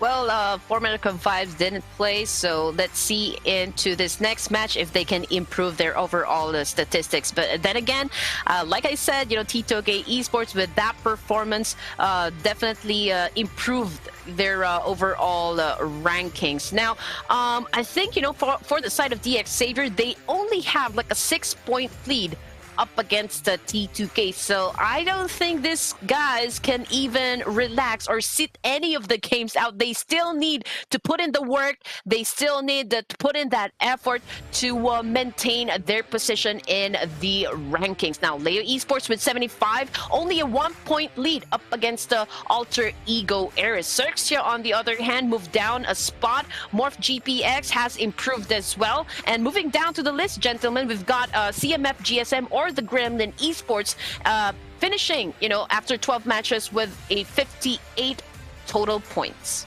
And they will be followed by Boom Esports, move down, but it's only a 1-point difference between Gremlins and their Team Secret. They maintained, I believe they didn't play it in this game as well. Bigatron A's, they only have 1 point again on that 2nd match, but again, they have a good chance to survive later on. There you have it. That is our Miramar, first Miramar for this night, and it's really getting exciting because though we have a clear view on who are the teams who are strongest in each map, they are changing over time. Some of the teams really don't care about things like statistics. They just have what it takes to study their gameplay, adjust to it, and look for a good opening against the opponents. But after 2 matches, we are down back to Erangel for the next match, number 3. We're just going for a quick break. Don't go away. Please stay in there.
You want some more action? Well, we've got you covered. Welcome back, ladies and gents, to the final day of the Ruthless Invitational Showdown 2.0 Asia Grand Finals. You're still with us, Red Queen Gaming, and of course, Gentleman Gaming, to serve you with all of the action that you need for this evening. I mean, certainly action has been shown, has been seen in this game. A lot of turn-ups has been done by the team, especially from the previous match, which is Kagendra. And despite of the effort being done by T2K, though they had a lot in terms of points and moved up to that #2 spot, brought themselves closer back to that #1. Kagendra just beat them for that Miramar. So this might change later on. And again, T2K might be taking over that #1 spot after this day. Ooh, that is a bold, how to say, prediction, perhaps, because we still got 4 Miracle Vibes, we still got DX Savior, as well as, you know what, RRQ. I feel like this is a race. Of course, these teams are really fighting for the spot. After all, these are the rules of survival. So you want something, you have to fight for it. And now we are heading back to Erangel this time for our 3rd match, already halfway through this event. So, I mean, the teams, you need to pick it up. If you need more points, then you know what to do. You need to be more aggressive inside the battlefield. Yep, and Group A will be sitting this out, and Group B and Group C will be the ones who will be playing this time. So we won't be seeing a few of the teams right now moving in terms of leaderboard scores, and they might be taken down in here. And once the other teams will be moving on getting all those points. But predictions right now, I mean, from the earlier part, predictions doesn't get me worried, but this time, I mean, it gets me worried because the moment I call out a team who will be moving up or who might be getting that win, they didn't do that much. Similar to what we've seen from DX Xavier, they got placement, but not so much on elimination. So, Group B and C. I mean, I want to, again, it's not based on numbers anymore. I just want to go and choose, but I would say Team Secret might be getting this one. Wow, I did not see that coming, but okay. You know what? When it comes to Wrangle, and this is Group B versus Group C, I've always seen BN United, Sersha Esports, Leo Esports, as well as 4 Miracle Vibes perform really great in this map. And so if you're going to ask me who would be my team prediction this time, I feel like being United, of course, they would want to make up for the lost points just a while ago, because their match, they opened up with an early elimination. So I would, again, join their cause into getting that winner chicken dinner for this Erangel map versus Group B versus Group C. Yeah, I mean, I just blurted out a team right there, and not saying that Team Secret don't have what it takes, because they are part of this competition. They have good runs as well on the other competition. But like what we keep mentioning on the last day of every tournament, some teams show up on the last day, and this might not be the last match of this game, but if they made those adjustments this time around, the second time of Erangel, they might be getting that perfect timing and perfect mix of getting that chicken as well as a lot of elimination. But as we look at our map right now, the flight path will be coming in from the west towards the southeast right here, and those who will be going to Yasnaya and even Severny might have a long way to go, but they still have a chance to reach it. On the long drop, on the late drop, they can reach that. Yes, we will always be intrigued, you know, at the fact that there may be teams that would surprise us, towards the end of the game, and Team Secret might do the trick. We don't know. But anyway, this is a similar flight path to the ones that we had previously, and so I can say that RRQ will probably head on to around Rozaka perhaps, and Leo Esports again with the car play, just dropping around Gatka area. Same thing with Gremlin Esports. I think they chose to drop alongside the coastline of Ferry Pier, just onto the West Bridge, coming from the southern part area of the map. But then again, it's as expected. We've got Team Infinity inside a military base, fighting off with the 4 Miracle Vibes. So again, these teams have already battled it out quite a number of times already. So let's see who will emerge victorious this time around. Yeah, we'll have to find out who will emerge victorious. And a knockdown has been done already. We are down to 14 teams, and well, usually have 15, if not 16 teams right here. So I guess, and I didn't see Team Secret as well. So I guess it's a little bit too early though to say that a curse has been pulled once again, but I don't know. It might have just been my curse right here. I would not like to pull out any predictions anymore, but I don't think production will be letting us in there. But but as you can see, the first blood has been pulled by Boom Esports, and they are still in a battle against Genesis Esports. Again, Genesis Esports early on, they did the same, or happened to them the same way, and they lost one of their players on the onset of the game, and it's not looking good for Genesis Esports right now. Though they like, there's no pressure for them because they only entered the tournament on the second day, but I'm pretty sure they wanted to do a lot more. I mean, Boom Esports, they're very comfortable when it comes to Rozok, so I'm interested to see how Genesis Esports would have kind of defend themselves up against these players. Now, for the Team Secret, gentlemen, I think they headed down Primorsk area and Quarry. They are on a split drop, or they did a split drop so far, very near with the players of Gremlin Esports as well, who dropped alongside Ferry Pier. But going back to Team Infinity versus 4 Miracle Vibes, so far, Team Infinity still has a complete set of players. Now we've got Mir, okay, with a Tommy gun, and also M249 as his secondary. Wow, those are powerful weapons, I might say. Best assault rifle so far, plus a machine gun. Oh my goodness. If you don't put any players down, I don't know what kind of aim you have. Yeah, I mean, at least give him an opening to go in for the takedown. But again, it's 4 Miracle Vibes that we're talking about right now, and we'll have to find out if they will be outsmarted right here in this game by Team Infinity. As we are just waiting for the engagement to happen, a good flank being done by Style, probably a flank to backstab 4 Miracle Vibes right now. And Apex will be spotted right here, and there goes the hit, but no takedown just yet, and just a few more hits, and that might be the initiation waited by Team Infinity. Yes, that was a huge damage inflicted by Team Infinity. So far, we are experiencing a little bit of a standoff between these two teams. I mean, it looks like they're not done yet with getting all of the information. I mean, you don't want to rush any judgments. You don't want to be reckless at any point.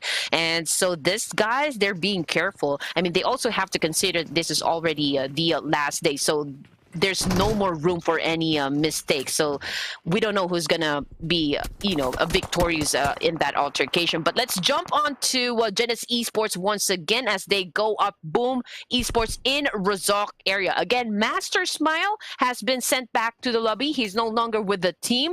And you know what? Coming from the side of Boom Esports as well, there is one player that's currently knocked down inside that building. And it will be very difficult, to go for that pickup since it is a little bit exposed.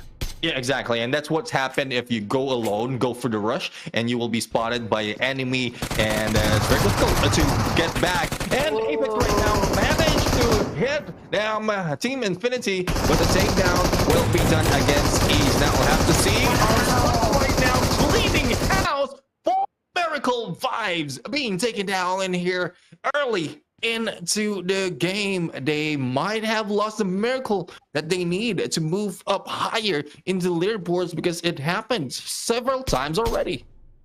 Magic did not work this time on to the side of 4 Miracle Vibes as well as Apex. I mean, he had always lived up to his name, Apex, being the toughest predator so far. But let's see what's going to happen with them onto the next matches to come. I mean, the day is still not over. but they have to figure out a way on how to come up on a more effective plan this time on how to dominate, the next matches. But for the side of Genesis Esports, they were able to knock down one player coming from Boom, and it looks like West Carry sealed the deal and actually put one elimination point so far under their belt. But Boom, they're still alive with a disadvantage because they are left with just 2 players. And up against Genesis, the win is a little bit questionable. Yeah, I mean, it's too early as well to go and stand up just like this because you lost the opportunity to go and get all the resources. But the lost opportunity will be happening for the side of Yudo Alliance. We are now 2 left, and there goes a hit, but no! There's a takedown against one from Kremlins, and I am taller right now. Proves that I am taller in this game. He is taller in this game, and let's see if Galuk right now will be able to go for the hit, but manage to take out on that tree as Memo hides out. Now they need to stick together. They have an exit strategy, which is a buggy, but they need to do quick on recovering their lives. Oh my goodness, this is not looking too good onto the side of Yudo Alliance. We got Memo over here cooking up that nade. He's about to throw that one out, but unfortunately, he completely missed those players coming from Yudo Alliance. Now, Yudo Alliance, you need to make Sir Cloud proud. This team coming from Malaysia is up against Gremlin Esports as we speak, ladies and gentlemen, with the 2 players remaining on the side of Yudo Alliance. That was a good essential knockdown coming from Yudo with that DBS. They remain on top. Despite on a 4-2 deficit, CMF already out of the game. I guess Sir Cloud is proud, loud and proud right now after that engagement.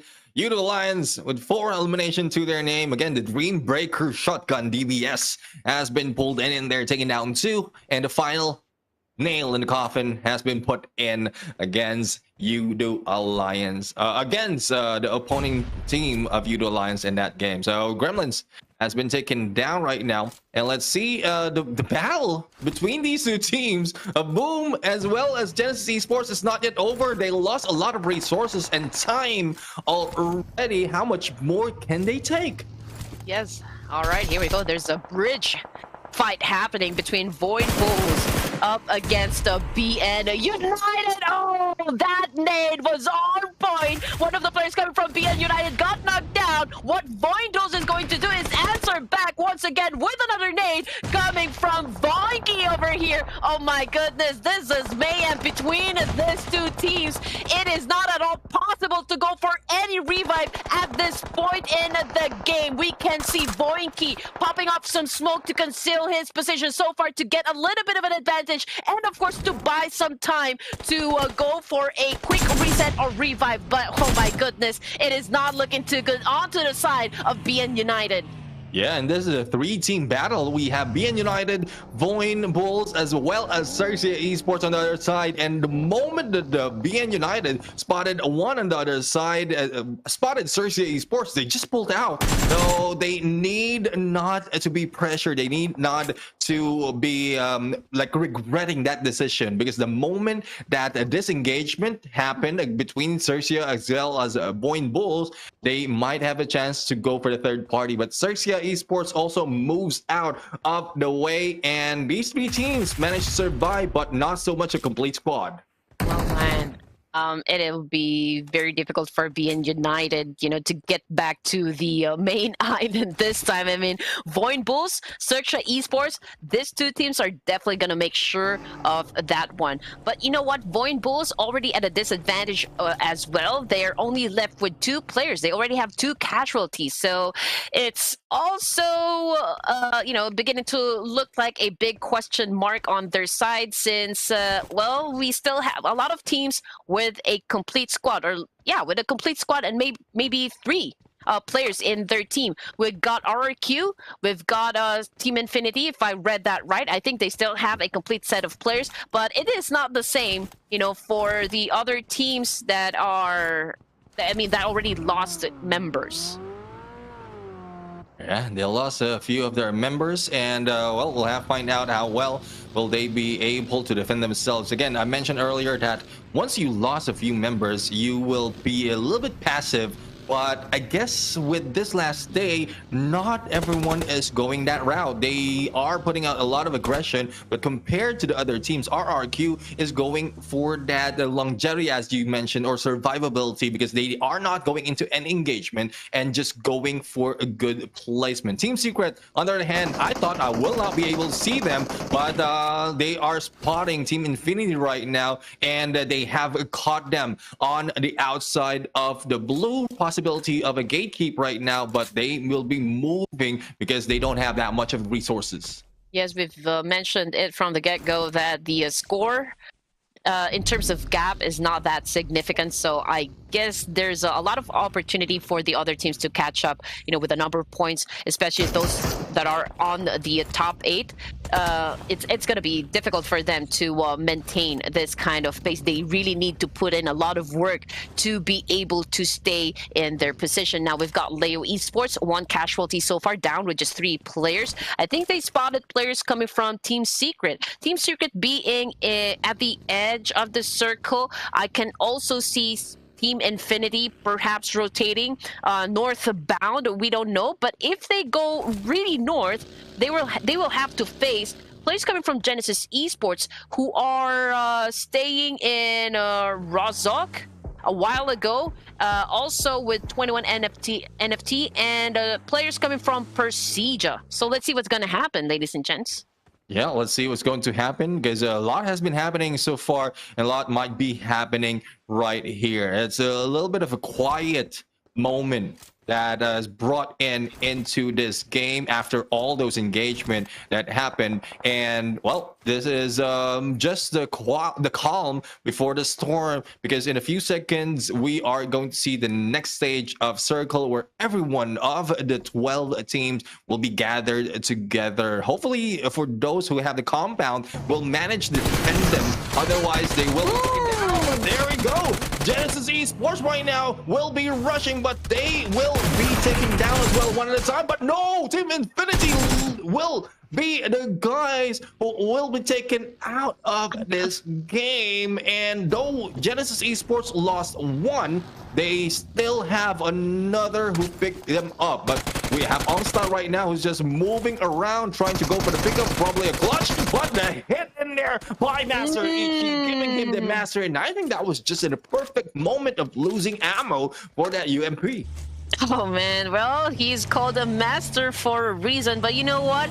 When it comes to a DBS game, it's so lethal, it's so powerful that it can stop any player from the get-go.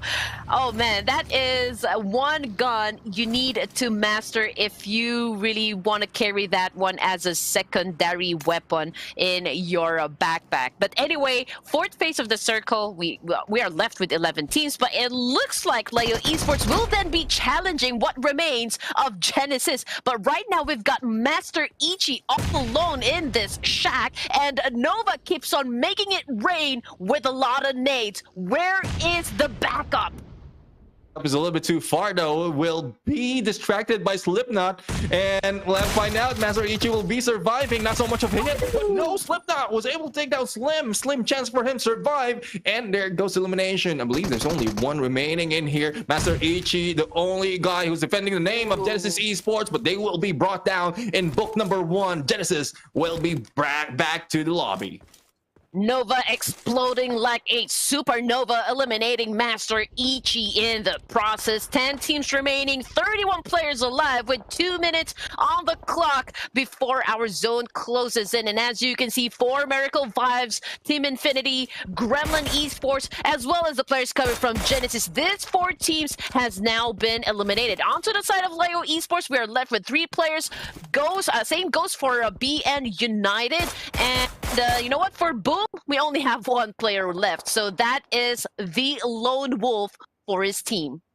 Boom will not be booming that much after the waiting game that they done against Genesis Esports. And again, that's what we're talking about. You wait that much, you lose resources, lose people as well, and you don't want that to happen to your side, and you will be waiting for the perfect moment for you to move in, or you might be taken out early in this game. But the guys waiting for the perfect moment, RRQ, again, they have been silent all throughout, spotted in there by BN United, and I guess the silence has been broken already. BN United will start triggering as well as targeting this team. Not only that, Procedure Evos will also be on the other side.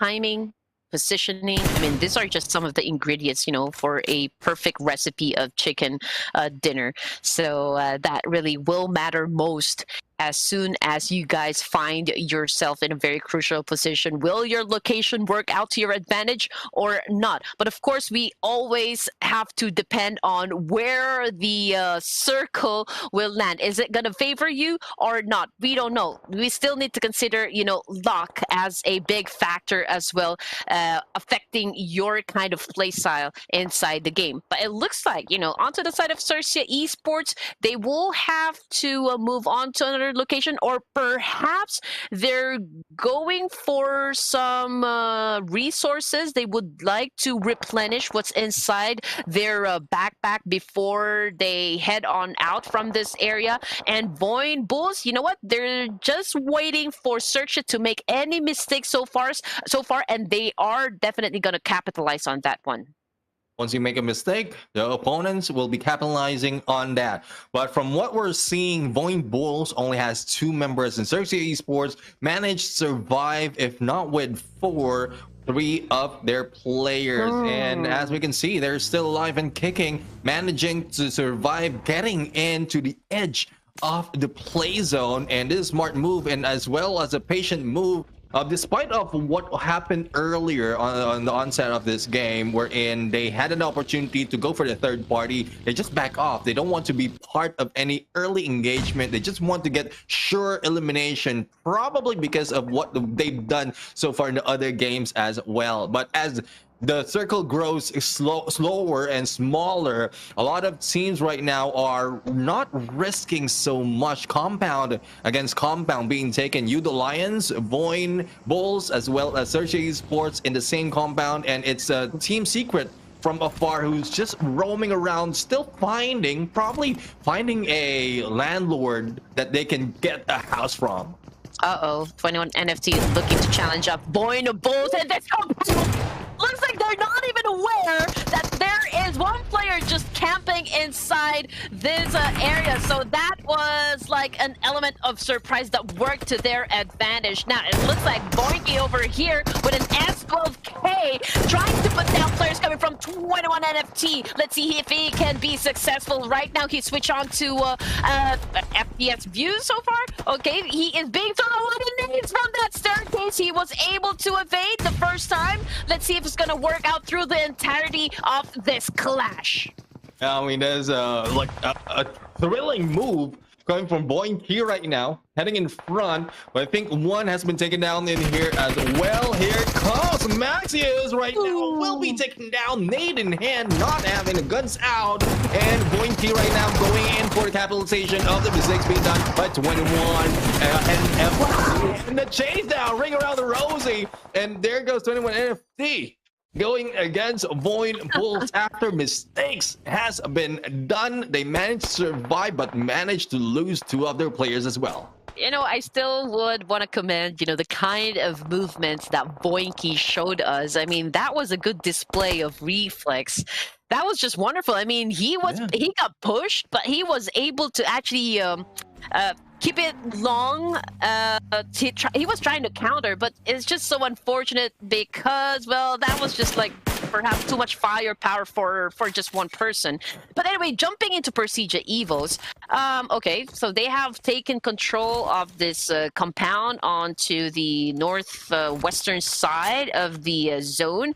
There's still a little bit of distance in between teams, but most of the forces are actually a little down south. So we'll probably be seeing a lot of clashes happening in this area in a few minutes as soon as we jump into another zone shift. But coming from the kill feed, Nova from Leo Esports was actually gotten by the blue zone. So after eliminating Master Ichi, I think he didn't have that vehicle to go Yeah. from his position, getting inside the safe zone. So that was just like an unfortunate play for Leo Esport. But here comes 21 NFT Cersei firing that M249, but Megamind has a DPS in hand, and we've mentioned how lethal this shotgun is, and that put a period on to that player. Cersei is already out of the game. Yeah, out of the game. Trim Remedy right now, trying to remedy his situation. Up close and personal, but managed to go for the takedown against Chopper with that Molly. And we'll have to find out if he'll be able to go for another one against a Megamind, but the back exposed against the opponent, the opposite side. The enemies on the other side is trying to take advantage of that good movement in there by Earth to anticipate where he will be coming from, and still Cersei managed to survive with 4 players. They have been silent earlier overall, but the moment that they waited for that battle to end, that's when they pushed against 21 NFT. You know what? I don't even know where those shots came from. Was that from Team Secret or like from RRQ just a while ago that put down that player?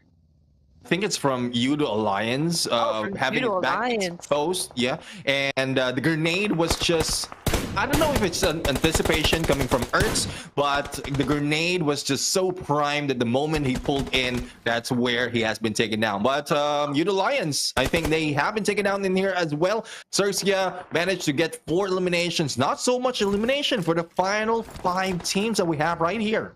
Yes, ladies and gents, 5 teams remaining. Stage number 6 of the circle with 1 minute and 14 seconds before, again, we jump into a new one.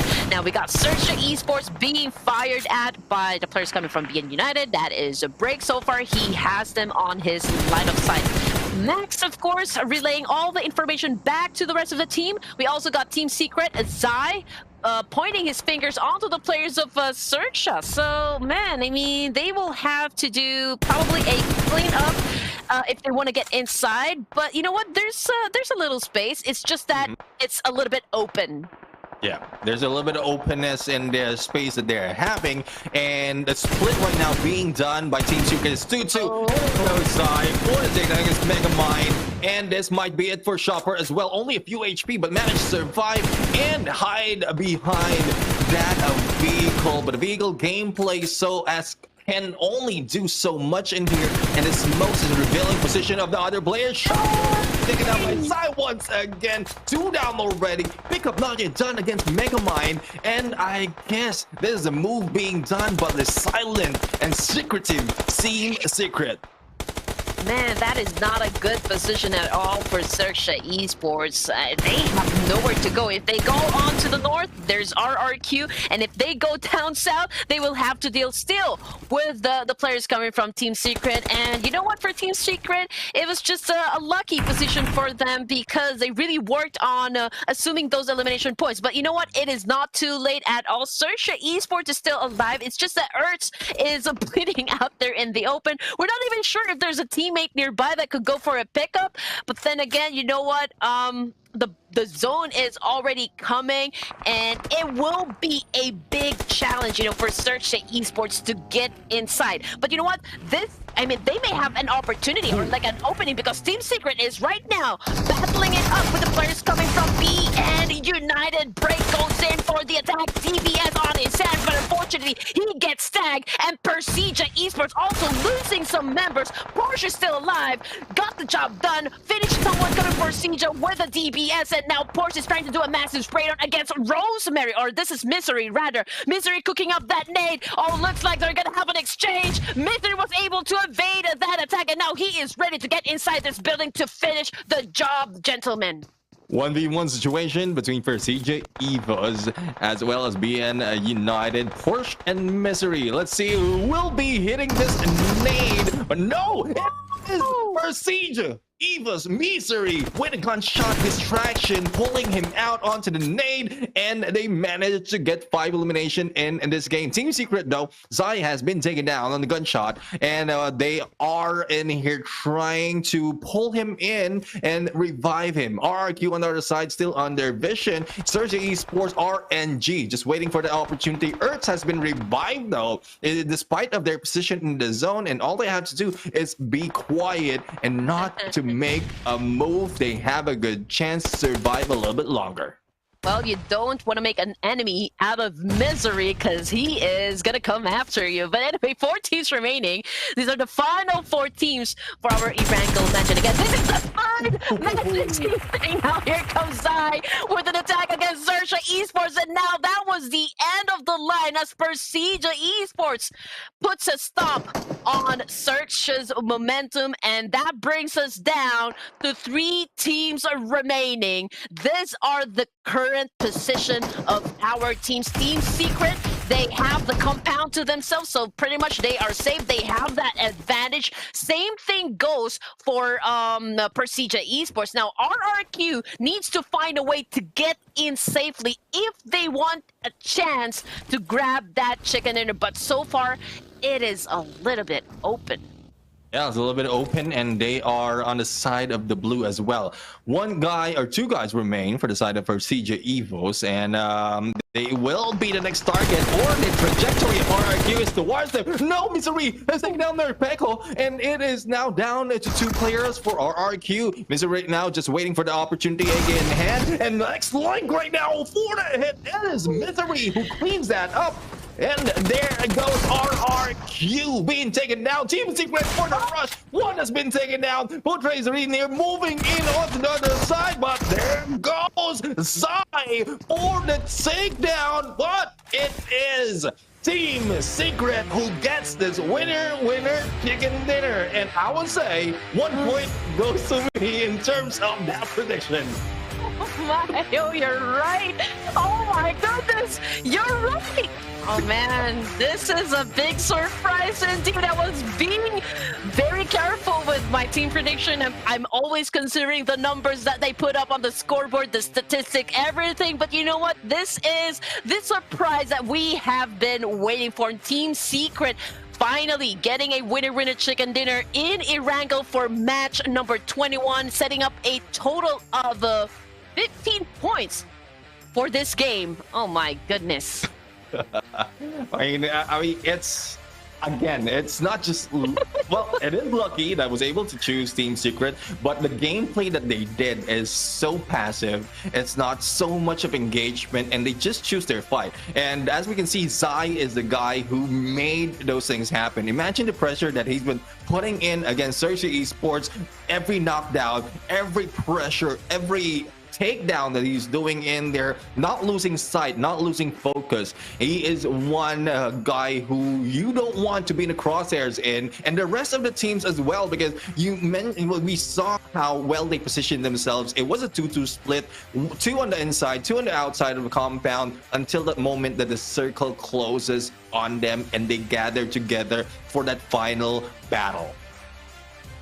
Okay, I need to catch my breath again. I will have to rethink my life decisions. Oh my goodness. I always lose my team predictions, and now I owe Sir Cloud a TikTok dance. But anyway, getting back into the game, these are the teams to watch. We got Persija Evos coming from Indonesia, and of course Team Secret, which is a Malaysian team. We've got 1 team coming from Thailand, Sersha Esports, and of course Genesis Esports from Myanmar. Okay. Persija Evos did a great job in there trying to survive as well on the other side. It's just unfortunate for them that they have only 2 players to their side as RRQ moves in. But as we look at eliminations and damage, Surge Esports, though, as well as a Team Secret, they are the ones with the great disparity in terms of their damage and their elimination. So it's more of getting all those hits but not confirming it with elimination compared to what we've seen from Persija Evos with 9 eliminations to their name, and also that 2nd place, and I think there's 3rd place for them, or no, 2nd place. And they will be the ones in here gathering a lot more in terms of points, I believe, by the match ranking being shown. You know, apart from the teams at the bottom, I can say that most of them did fairly okay considering the damage output that everyone has already set, you know, for this match. It's just that probably all of the fights happen mid to long range. That's why they always have a problem converting that damage output into elimination points. But then again, I can say, judging by the stats, everyone did an okay job. It's just that we can only crown one winner at a time. But anyway, match MVP goes to Zai, and that comes from Team Secret as well. Highest elimination points goes to Lynx, coming from Persija. And then we got Zai again with the highest damage. Ertz coming from Searcha Esports. We have a new name. We got Atur with the highest healing done. And of course, Lynx again with the highest knocks. Yeah, I mean, the moment that you get those knocks, you can also confirm those eliminations. So Lynx, no surprise for CJ Evos, really has brought in, and with 3 for him, and the rest of the 9 eliminations being done, everyone has done that job. And this is what I'm talking about. Despite of not getting that chicken, they still managed to take that lead because of how much damage or elimination they have done. Though it's tied though in terms of the 15 points that both teams has. Searcha though, survivability as well as how they choose their fight, managed to go in 3rd place with 8 points. Genesis Esports with 7, Utilines with 6, BN United also with 6, RRQ, the number 3 teams for the final moment, also with 6, only 1 elimination to their name. And again, this shows that survivability doesn't put in that much unless you add elimination as well. Well, PUBG has always prioritized risk, and now we got what we wanted. We've always wanted action to really happen right off the bat, and you know, with the new point system coming into play, I think, you know, we wish granted, so to speak.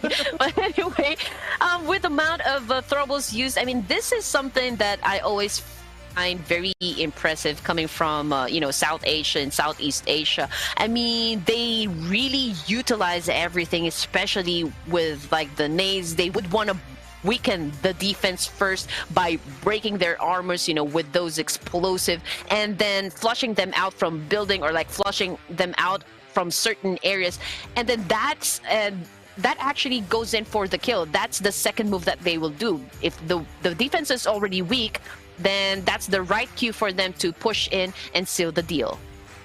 Sealing the deal with extra damage coming from those throwables, as well as survivability in there. But going into overall standings, there will not be any much changes in here, because Group A are sitting out of that match, and RRQ moved up a little bit because of their survivability. They are very, very close to Kagendra. For Miracle Vibes, though, in here, 124 being brought down to number 5. BN United stays the same in terms of their position. Box Gaming and Boyne Bull.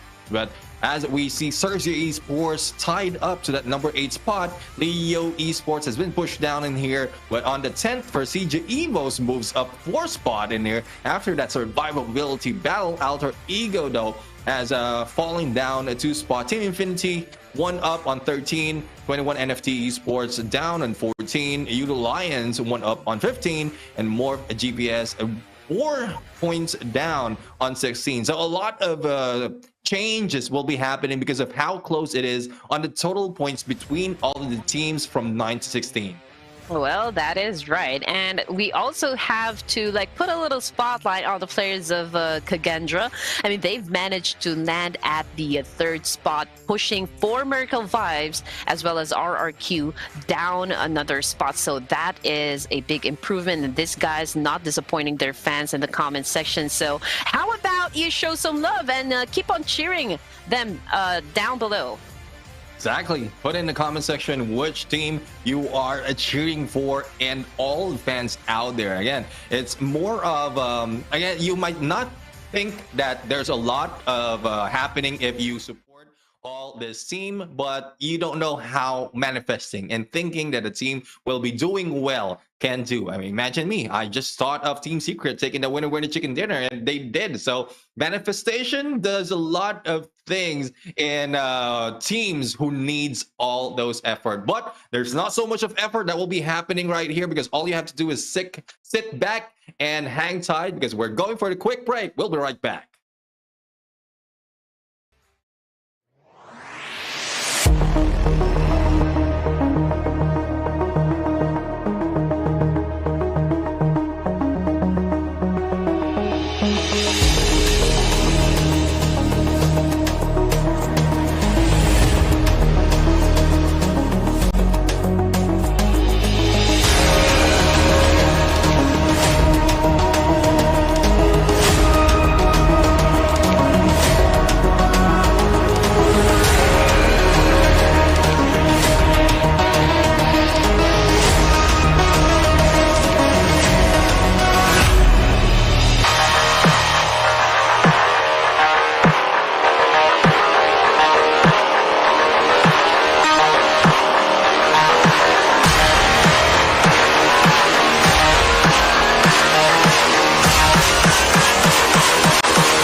Ladies and gentlemen, welcome back to the show. This is still Ruthless Invitational Showdown 2.0.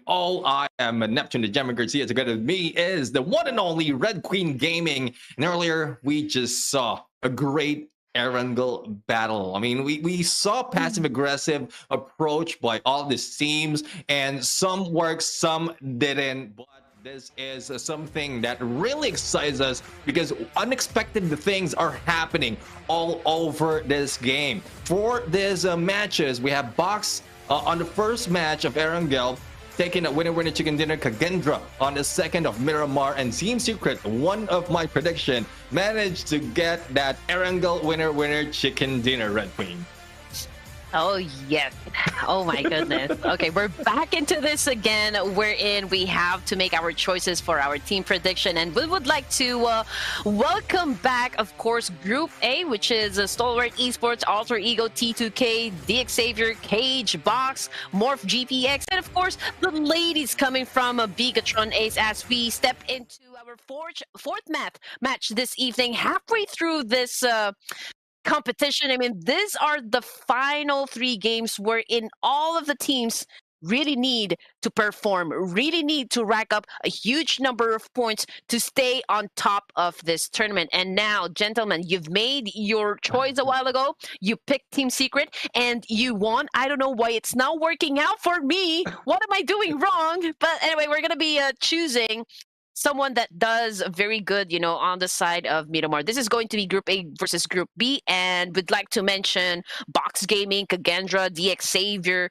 RRQ, 4 Miracle Vibes, and T2K. Whenever I see them play in Miramar, Group A versus Group B, these are the teams that do particularly well. So I'm gonna go ahead and go with, you know what? Let's go for Kagendra. Yeah, all right. Kagendra for you. And out of whim, once again, I like to choose a team. Alter Ego is an expect. I mean, they had shown great potential, just doesn't survive a little longer in terms of the gameplay. So Alter Ego Ares, we're looking forward to you getting me correct once again. Otherwise, I like to see Kagendra take that as well. So that point will be going to Red Queen Gaming. Yes. Okay. Oh my goodness, that is just like brutal to be saying that to me. But anyway, I have that much faith when it comes to Kagendra dominating this fight. After all, they have been improving their overall gameplay so far. So I just hope that again they bring in the same kind of monstrosity into the game. We all know what they can bring into the table, and so Indonesia's Kagendra, please work it out for Red Queen Gaming and catch that winner chicken dinner. Yeah, I was thinking of this song, Work It Out. No, it's a walk it out though, but they can work it out in this game. And in 20 seconds, the flight will begin in Miramar. Again, there's a lot of different dynamics to this map, and it will start off from the flight path and then the first stage of the circle. Everything else is more of the adaptability of the team. So those who adapt well and change their approach depending on the situation, they will be taking advantage of this game. So the flight begins right now, and in a bit we're going to see where it will be coming from and ending as well. And once that's happened, I guess you have more insights on the dropping spot of these two teams. You know what? Morph GPX yesterday actually scored that winner chicken dinner, putting out a total damage of 2,297 with 10 elimination point. And also they got the MVP for that match, which is Bobo Ho. So let's see if they can do the same thing all over again right now, that as we are dropping into our fourth match this evening. And as you can see, the flight path is over to the northwestern side going east. So I think this is still a forgiving map, plenty of spaces to go around, but probably we'll be seeing the same drop points, coming from our favorite teams. You know what? We've played this games several times already. What you want to avoid is being too predictable. I mean, it can still add up to like a win or like a loss in any competition. You would want to have a little bit of alteration when it comes to your play style, or like mix match your choice of drop point, and not be too predictable in terms of like rotation and which areas to actually dominate. But as you can see, the teams are already plunging down onto the areas. Box as well as Kagendra, RQ, Alter Ego, T2K, pretty much right down there in the middle, with San Martin being the focal point as to which team will be moving up quicker in this game. But speaking of quick, we have a Chua in there from the Savior, taking down Liquid in there, just turning him into gas with that spray, and elimination confirmed already. And Chua, though, doesn't have any meds on him just yet. This is a good start for DX Savior, and he has not been spotted by the other players of Leo, but we'll have to see if any engagement will be happening right now in this area. So we already have one casualty onto the side of DX Savior again. That puts them, or was it Leo Esports? So I guess Leo Esports was the one who got a member sent back to the lobby. So it is DX Savior who is currently dominating so far up against this team. They have the upper hand since, this is going to be a 4v3 situation just around El Pozo area. As you see on a 4v3 situation, as Nova right now just walking it off. And again, it's a risky move if you are in here staying in the area after one of your players has been taken out. But again, you want to gather all the resources you have, because there's plenty of space right now that you can gather all of those loots before you move out and survive a little bit longer, getting away from DX Xavier. So I guess this is the plan right now, just being silent, being quiet. But Levi's right now has a different plan. He wants to spot everyone and probably provide more damage against Leo Gaming. Well, knowledge is power after all. So that one player on the rooftop probably doing some intel gathering and relaying back to his teammates. But of course, you don't want to overextend your stay at the top of any buildings, especially when you guys are playing in Miramar, because almost all the towns are pretty much surrounded by a lot of mountain ranges, and so you'll be pretty exposed just in case, you know, another squad passes by.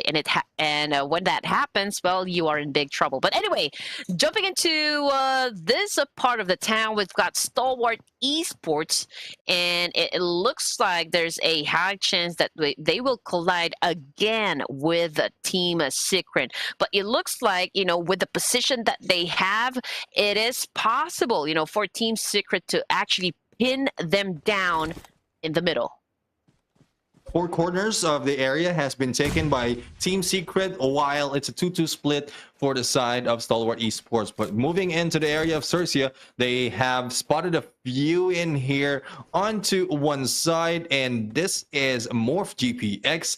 No engagement happening just yet, but a prompt of nades being thrown by Cercia right now. Stalwart Esports, and on the other side, on the kill feed, was able to take down one from Team Secret, and actually it's in there also providing another one. So Stalwart Esports will not be going down that easily anymore, and Team Secret, who got that winner chicken dinner, is losing a few of their members. So let's see if this continues on, and this might be what we're waiting for Stalwart Esports. Well, we've always known Stalwart Esports to be like one of the wrecking balls in any competition. I mean, they have so many accolades under their belt, and so going up, you know, with a team inside the battlefield is, I mean, supposedly no problem with them. But then again, you know what? As Sir Cloud mentioned, they were probably playing with a different device, and so they are still pretty much adjusting on, I mean, incorporating that device into the kind of play style that they have. So let's see what's going to happen as they still continue the battle up against Team Secret. But it's a good thing, though, because they have a chance to redeem themselves after knocking one player down coming from the side of Team Secret. Now, can they already push in and move in for the kill now that they have broken Team Secret's defense? What is going to happen? I'll have to find out what's going to happen. I guess the spread, the boxing out of Team Secret is not working to their favor. Thus, they need to stick together and probably move away together as well. And on the field feed earlier, we saw one of Alter Ego being taken down. That was Fnatic. And I guess it leaves my prediction to only 3 players. And again, passiveness will be the second approach of teams who loses lives in here. And Potato's the only one in here remaining in this area, trying to provide distraction against Box Gaming. So from our view, it's a 3v3 situation. Still no sight if there will be anyone else from Box Gaming. Oh, I guess it's an actual 3v3. So both teams lost a member. Okay, but this time Alter Ego says no. I can see them backing away just a bit. And this fight is actually happening in between Montenuevo and Power Grid. Now, I can hear some gunshots, you know, from forward. Just not quite sure if those gunshots are coming from Box Gaming and Alter Ego, because we can see Potato and Oh Young, if I read that right, or Ho Young. Okay, Ho Young driving away, getting away from where Box Esports is actually staying, or Box Gaming, rather. Box Gaming right now will be left alone.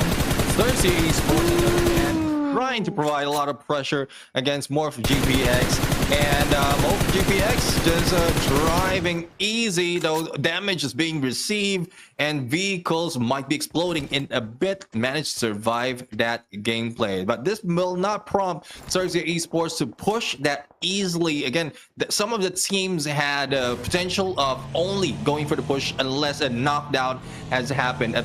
And with the distance that we saw in there against Morph GPX, it's quite a long ride or run. And just in case they knock out one, there's still a possibility that it will be picked up and move away from the area. This is probably the most passive Miramar I've witnessed inside this tournament. I mean, stage one, and we're not seeing any teams, pushing or like maybe going in for the kill or like probably being aggressive so far. Everyone is a little bit passive. It's a ceasefire for most of them.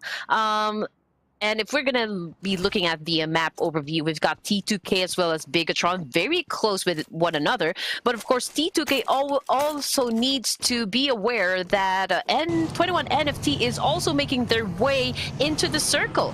And so I can say that there might be a fight or conflict happening between these two teams. But of course, T2K, you don't want to get there in the middle. You don't want to get sandwiched in between two teams, because that will definitely not work out for you. Exactly. I mean, it's very difficult to focus on one already complete squad. What more if you have to focus on multiple squads targeting you? So as we see Box Gaming right now on the high ground, spotted by Team Secret. So the battle continues between these two teams when we thought that they've already pulled out from each other. But as we can see, Box Gaming is also having their high ground advantage against Team Secret and moving towards the slopes or along the slopes, just making sure that they have a few hiding spot. And it's quite an open area though. Anyone coming from the other side might take them down. Well, you know what they say, the desert takes the weak. And right now, Bucks Gaming, they have an advantage up against Team Secret. But of course, they need to be careful, because I just saw another team on the opposite side of those mountains. So they probably have the same line of sight. If I'm not mistaken, those are the players coming from RRQ. But anyway, let's see what's going to happen as Box Gaming still extracting some more information, gauging or assessing the situation, whether or not it is safe or it will be good for them if they crash that compound. On to Leo Esports. We already have one casualty so far. We've already mentioned that one. I guess they are still not done trying to face up with the players coming from TX Savior. I mean, this is a major standoff between these two teams. None of them is currently moving. None of them is being aggressive so far. And as you can see, we've got Slipknot a little bit bored trying to climb up that staircase while on crouch, which is, I can say, very interesting. It's very interesting. I mean, I'm quite surprised. From the start of this day, we've been shown a few of a different game style and play style as well. But right now, Boyne is giving a different play style against 4 Miracle Vibes. And as he has just been hanging in there, a Baron just passed by and managed to be taken down. But we'll see on what response will be given by 4 Miracle Vibes right now, as Boyne Bulls is in there. But no, he will be taken down. And I believe this is a different team. I believe that's a RRQ who just went in for the battle. But no, it is 4 Miracle Vibes in here, still in this area. Yes, here we go. This fight is actually happening just south of Power Grid and right at the edge of the circle. So far, 4 Miracle Vibes, Dog, again, making his wonderful moves, was able to take down one of the players coming from a point. And now there is really no time or no chance for his teammates to go for that quick pickup. So let's see what Apex is going to do on his corner. Wow, a jump shot plus a kill with a UMP. That is just phenomenal to watch. That's a combination of jump and drop shot, because you jumped and dropped against the enemy, but still we have 2 down for the side of 4 Miracle Vibes, and Boyne Bull still providing a lot of pressure in this game. 2v2 situation though. Let's make that 2v1, and Apex, the only guy who is alive, might be able to clutch this once again, but there's no silent moves anymore for this guy, and eliminated on number 15 with only 2 kills is 4 Miracle Vibes.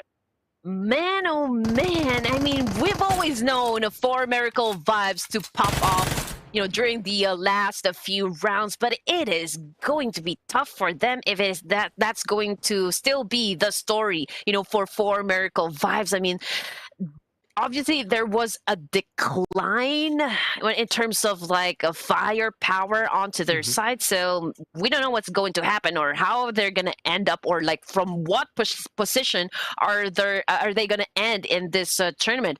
But so far, well, coming to the side of the Xavier once again, ladies and gents, nothing is still happening, but this might be the final chance for them to eliminate each other, considering that the zone has already moved and that placed them right at the edge, gentlemen. But it looks like Leo Esports already lost patience. They are now on offense. Let's see if they can down this one player coming from DX Xavier, which is Pubg. But Pubg, you have to take note, this is one of their best fraggers. Now, Yendota destroying that nade. Oh, Pubg is very low in HP, and now he goes down with the DBS once again. And on your screens, the ladies coming from Bigatron Ace has now been eliminated too. Up and 2v2 situation right now, unless Slipknot will be picked up. And there goes Slipknot, just hanging back and bleeding out. A good chance for Leo Esports right now to hit them with one shot, but I think they just missed that opportunity to take them down. Chua as well as Levas is just closing in, and this might be a 1v2 while the other guys were distracted into going for the pickup. So Nova right now is in here, and Chua goes in for the hit against the other, and there goes a 2v2 once again. The difference though is Slipknot needs to recover, as Chua is so aggressive for this rush, might not be able to survive. Oh man, he is doing the hero gameplay so far, coming from DX Xavier. It is going to be a 1v2 situation right up inside that building, which of course puts DX Xavier on a little bit of a disadvantage. But let's see what Nova is going to do. He knows there's only one player coming from DX Xavier that is actually inside that building, and now Leo Esports gets that information, puts down one player coming from DX Xavier, and now they are going after Levi's. Levi's right now is in here. Will he be able to clutch this? And there goes the hit. He will be hit, but no Levi's takes him down. The pickup can be done with only a sliver of health, but the zone is moving against them. They need to go for the pickup and recover that quickly, as well as move in closer, but they will not be stuck in the open. But those stuck in the open right now is T2K against RQ, and with just that push, T2K has been taken down. RQ getting those two eliminations their side despite of only 2 players left. We're not sure if they were actually caught off guard, if they didn't know that there were 2 players coming from RRQ who is actually on top of that mountain. But then again, when you're in Miramar, you need to be able to find a good spot on top of any mountains, because giving up the higher ground, that would be suicide for your team. And now that was a great clutch, coming from DX Xavier, coming from Levi's. That's the, the saving grace, that helped their team to have a chance to get to the latter stages. We are now at the 4th phase of the circle, ladies and gents, and that is a very expensive mistake coming onto the side of T2K, because they lost 2 members of their team, and now Toodle getting a lot of damage coming from Hexen. But it's so fortunate because he was able to evade that one, but can he last? No, he cannot. Oh my goodness. I mean, from what I'm seeing, he was going around on that buggy as he is being shut down, and XMPL has been taken down as well with another member, and RRQ will be surviving that battle, and it is T2K who will be brought out back to the lobby. Void Bulls right now targeting Morph GPX and waiting for them to pop off. They are very, very close though onto the edge of the circle, and if anyone will be rushing towards them, they might be caught off guard.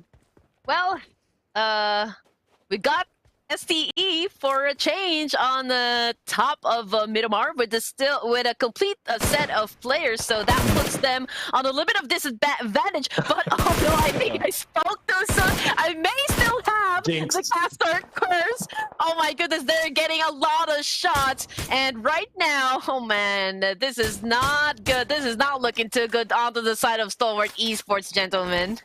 Yeah, I mean, I hate it when we casters jinx a team who's just slowly performing and doing differently compared to what we've seen earlier. I mean, this is the longest time for this day that we've seen Stalwart Esports survive, and it's a good sign though. Hopefully they will be able to continue on as we look at the next stage of the circle. A lot of teams will be gathering up, but this is so much of open space. A Morphin there was able to take down one of Cercia, and 21 NFT right now spread out might be able to take a hit on either Stalwart Esports and Stalwart Esports Action, as well as Icy moving in between. So a lot of risky moves being done, and I guess this is the reason why they are being taken down early. Well, if 21 NFT plays this right, they have the opportunity to assume 8 points, just from this battle. We've got Team Secret inside those compounds and Stalwart Esports out here in the open. But then again, these two teams are now sandwiched in between 21 NFT and Box Gaming as well. Yeah, I mean, being sandwiched is one thing that you don't want to happen to you. Team Secret now has a good line of sight against 21 NFT, as well as Stalwart Esports, and the Monster Truck will be in there. It is a takedown against Stalwart Esports being done by both teams, 21 NFT as well as Team Secret. This is what we're talking about, though you don't want to be stuck in between teams, but the pickup will be done right now by 21 NFT, and it's not just Stalwart Esports' target. 21 NFT is on the line of sight, not only by Team Secret, but we are seeing a few in there, which is Box Esports.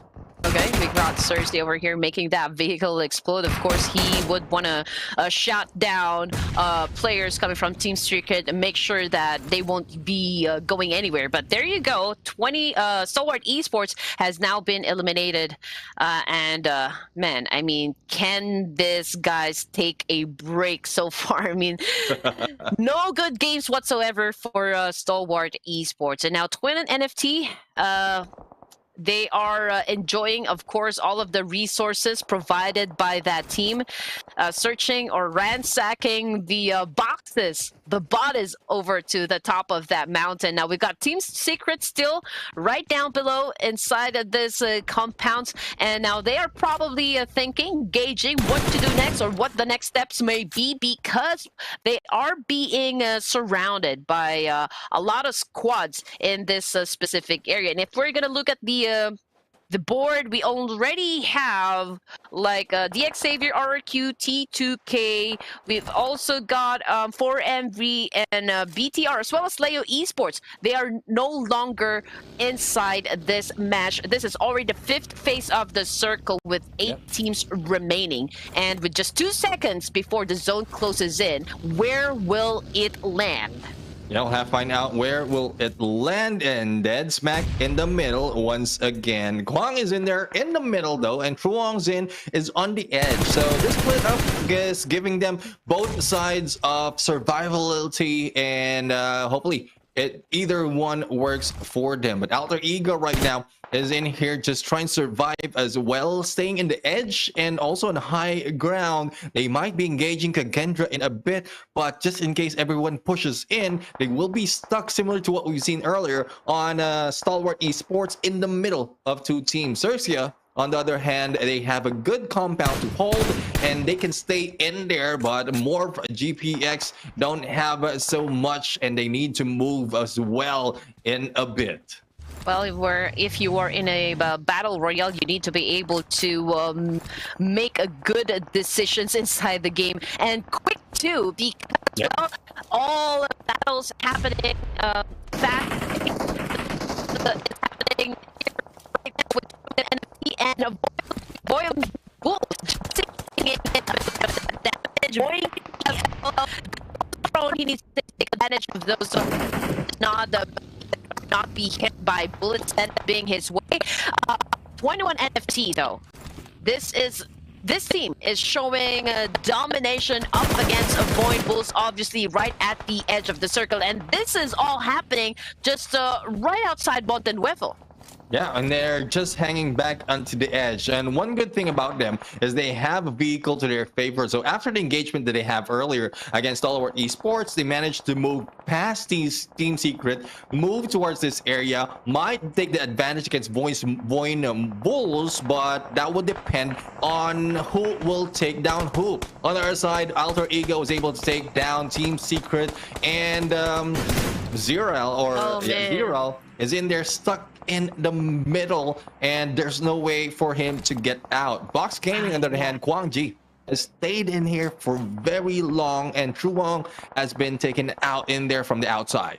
Yeah, I mean, he is the last player coming from Box Gaming. But even so, you know what, for Quan, as long as he can put up or rack up number of points, elimination points, then he is still okay.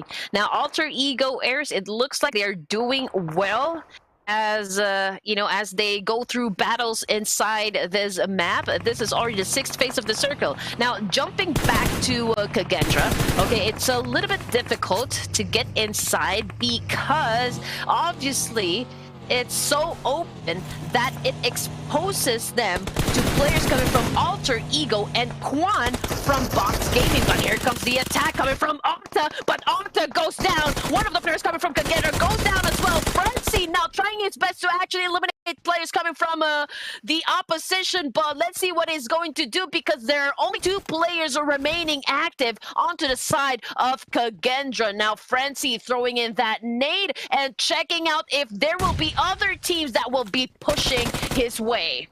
And I don't know what or why Alter Ego decided to go in for the rush. Probably is they only saw a few players from Kagendra right there. Thus, they are trying to take advantage of that gunfight, but they managed to go for the takedown against one player of Cercia. Let's see on a 1v1. It's in here, and the Dream Breaker Shotgun DBS still alive in the hands of Young and Heyo. And well, even if it's a solo with 6 elimination, it's still looking good for him. But here comes Kagendra right now. All guns blazing, vehicles firing, and they just go in for the hit. But it is into exchange of 0 with Box Gaming in their sights. Just look at what Quan is doing. I mean, he's pretty much right there in the middle, the only player that is actually right inside the zone. And right now, he's just really picking off, you know, some of the players, stealing some kills coming from all the teams inside the map. And this is, you know, like a wonderful strategy to have coming from Box Gaming. I mean, he should just pray that none of this team will actually find out where he is and crash him there right in the spot. But ladies and gents, Cercia Esports has just been eliminated, and that brings us down to just 4 teams remaining and 9 players alive with 47 seconds on the clock. 7th phase of the circle. Domination goes to Kagendra with 5 elimination points. And Box Gaming has been taken down by Kagendra, and they will be leaving with 6 elimination points. 21 NFT, though, the only complete squad in this gunfight, so it's a 4v2v2 situation. And 21 NFT is the team who has a lot of elimination points. Clean right now, trying to clean up, but no! On the side, it is Clean who was able to take down this guy from 21 NFT that's on the buggy. Still managed to survive, but where is the backup for this team of Morph GPX? Let's see if Clean will be able to clean the house once again. The smoke has been released. The pickup can be done, but the backstab opportunity coming from Clean. He don't need to rush so much because he have a good visual against 21 NFT. Yes, it is beginning to look like a bloodbath situation between these 3 teams. But of course, you know what, coming onto the side of 21 NFT as well as more GPX, well, they need to do a mopping so far, and that mopping comes from 21 NFT. And it looks like, you know, the battle still continues, and it's shaping up to be a great mayhem situation because we can see a lot of chaotic situation coming from this 3 teams. Now, Frenzy pretty much has one player coming from Morph on his line of sight. We've got a Peto. Okay, I'm gonna call it Peto coming from 21 NFT, firing so hard on that player, Bobo Ho, coming from Morph GPX, the last MVP from day number 3. Yeah, let's see if Bobo Ho will be surviving. It is a play zone who takes him out, and they will be going out with 5 eliminations. 4v2 situation, 21 NFT. They will be aggressive at this point. They will not be hanging back anymore, and Cersei on the other side is receiving a few damage, and this might be the risk that 21 NFT don't want to take. I mean, there's a lot of clutch potential that has been done in the other games that we've seen, and Kagendra is one of the team that can pull it off. It will depend on who goes down first in this match. Cersei on the other hand trying to Marceline, and that's it off, and he will be taken down. It's now down to a 3v2 situation, but Frenzy is burning his hearts out as he's being thrown several mollies, and Flyboy's the only guy remaining on a 1v3. 21 NFT remains to have that advantage. Of course, we are down with just one player coming onto the side of Kagendra. Kagendra already has a total of 6 elimination points so far, and we've got Flyboy over here as the last player remaining. The saving grace coming from the side of Kagendra. Right now, 3 of the players coming from 21 NFT goes its way, and there you go. Too much firepower for Flyboy right there, and he is no longer spreading his wings. He got knocked down, and therefore 21 NFT emerging victorious from that clash, getting the winner chicken dinner. And from the start of this match, it was very quiet compared or apart from other teams or a few teams.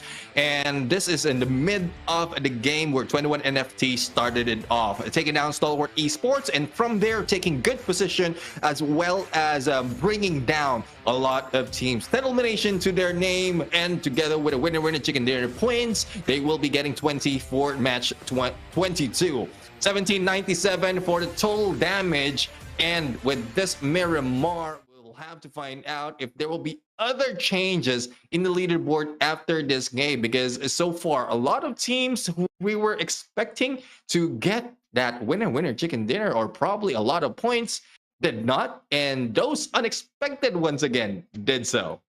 You know what, 21 NFT, this is actually their first winner chicken dinner in the tournament. And again, you know what, for my team prediction, I chose Kagendra for a reason. I know this is one of the heavy hitters, of course, inside the competition, but then again, they landed second place. Another almost call for Red Queen Gaming. I feel like every time I say or like predict a team, they always land in second. So I don't know what's going to happen for our fifth match this evening. But anyway, oh my goodness, boys and girls, children of all ages, we are now officially announcing that Ruthless Invitational Showdown 3.0 Asia is happening with a total prize pool of $3,000 starting from July 20. I love this. From 20th until the 24th, it is going to happen. And we're talking about the playoffs. Grand finals will be happening on the 25th to the 28th.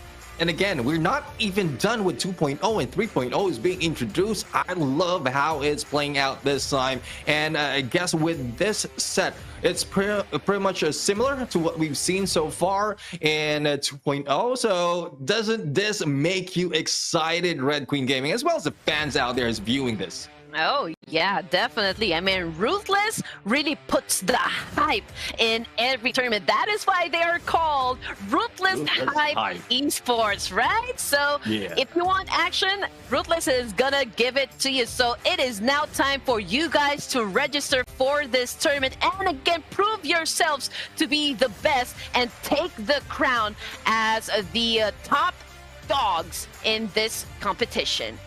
Yeah, I mean, it's a good thing to be part of tournaments just like this, and the playoffs team is teams who will be part of that already. So only a few in here, and oh my goodness, I'm seeing a Filipino flag out there. Pubg Esports will be in there, part of the playoffs team. Oh, now I'm happy. Now I am completely happy because I can see a Philippine flag that has a chance to actually dominate this tournament. But then again, these are the teams that you'd probably see playing around inside the battlefield. I can see Vampire. I can see, Thailand's FaZe Clan, one of the dominant names so far in the in Asia.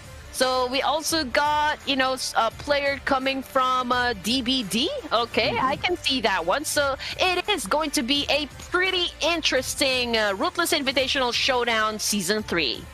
Exactly. And going back to the program at hand, match 22 has just ended. 21 NFT, the winning team for this game, and the MVP, I would say, Remedy, is in here. 631 in damage, and Taken is not so much compared to the other members, and 4 on the elimination and 2 on the knockouts. But again, it's not just him, it's Baby Kui in here, or Baby Kui, also with 4 eliminations, brings them to a total of 8 total in elimination. So that's 20 points once again. I mean, there's a lot of instances wherein teams gets a even amount of placement and elimination points. Let's just call him Babe Koi. All right, Babe there you go, Koi, lady. yeah. Babe Koi, ladies and gents. But anyway, all right, let's look at the damage output so far this team has given us. And obviously, we've got 21 NFT topping the charts.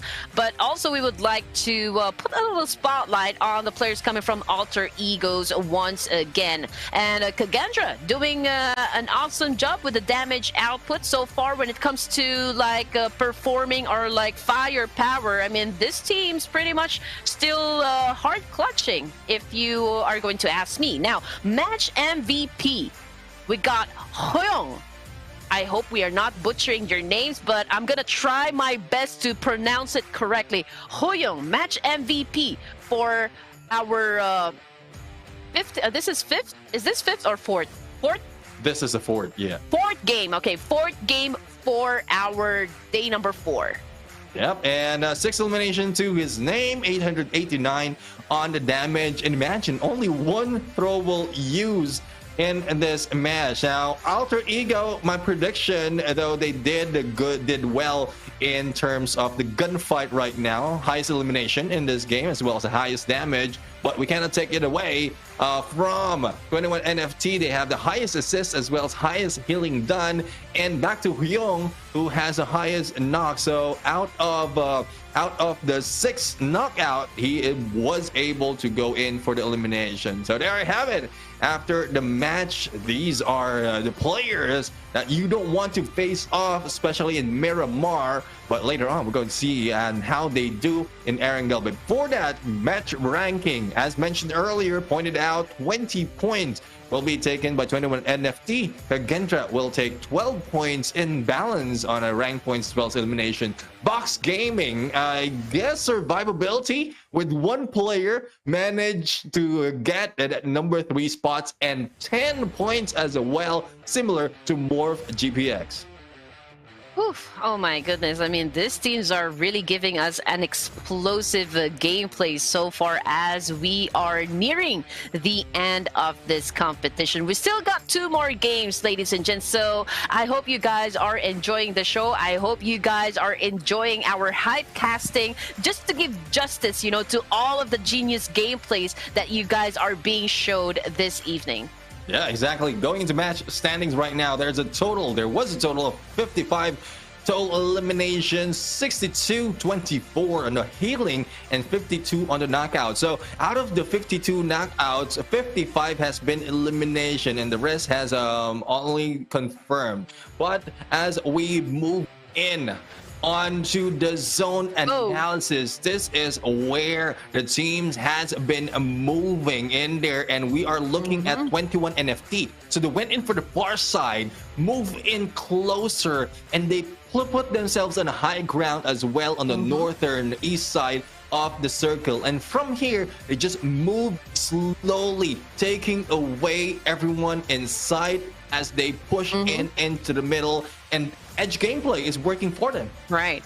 They really did stick to the edge of the silk. I mean, they really don't want to go there in the middle. Of course, it wouldn't be wise for them to be in the middle of the zone, because then every team would head towards your location. But it's a different story coming from Quan Box. I mean, he really needed to be there right inside that small shack because he didn't have that much option. But then again, we are looking how 21 NFT was able to actually dominate Miramar match with the kind of rotation that they made, and also how smart they were in picking up those battles. They were actually they know when to back up and they know when to engage. That's probably one of the things that you need to consider when you guys are playing in a battle royale match, because it is always going to be survival that is very important if you want to grab that chicken dinner.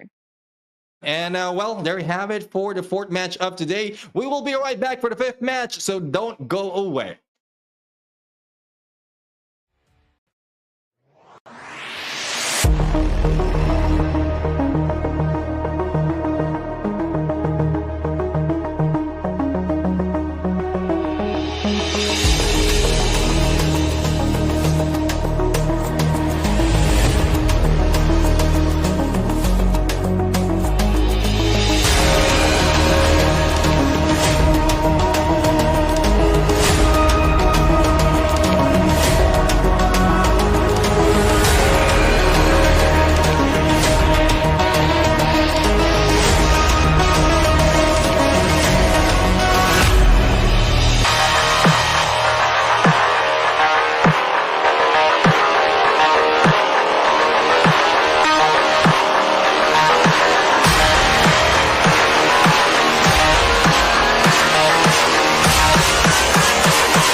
Fifth game, second to the last match, right inside Ruthless Invitational Showdown, a 2.0 Asia Grand Finals. And you guys are still watching Red Queen Gaming and, of course, the one and only Gentleman Gaming. So, gentlemen, I mean, coming into the fifth match this evening, what are your thoughts? Or what do you think is going to happen, for the entirety of the tournaments, or like the last two games so far?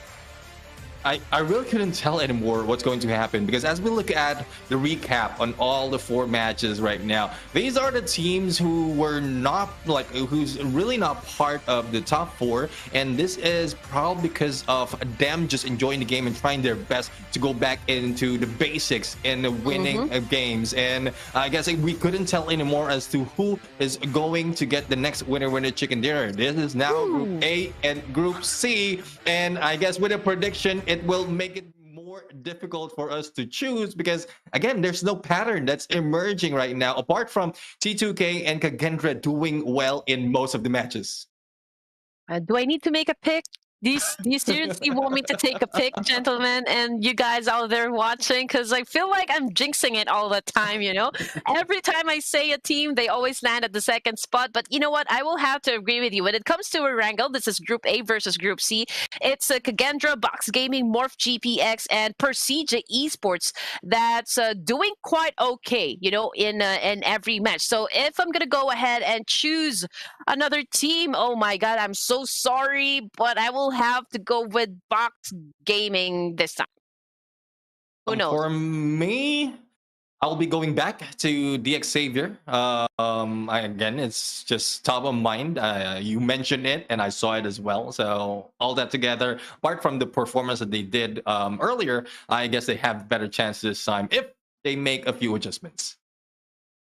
After all, they are at the top spot. They really need to step up their gameplay. They really need to work twice as hard because, those teams that are below them, they are really gunning for the top spot as well. And they are, well, they're coming close. So if DX Savior from Vietnam would want to keep being at the top, oh, they just have to play on another level, I guess.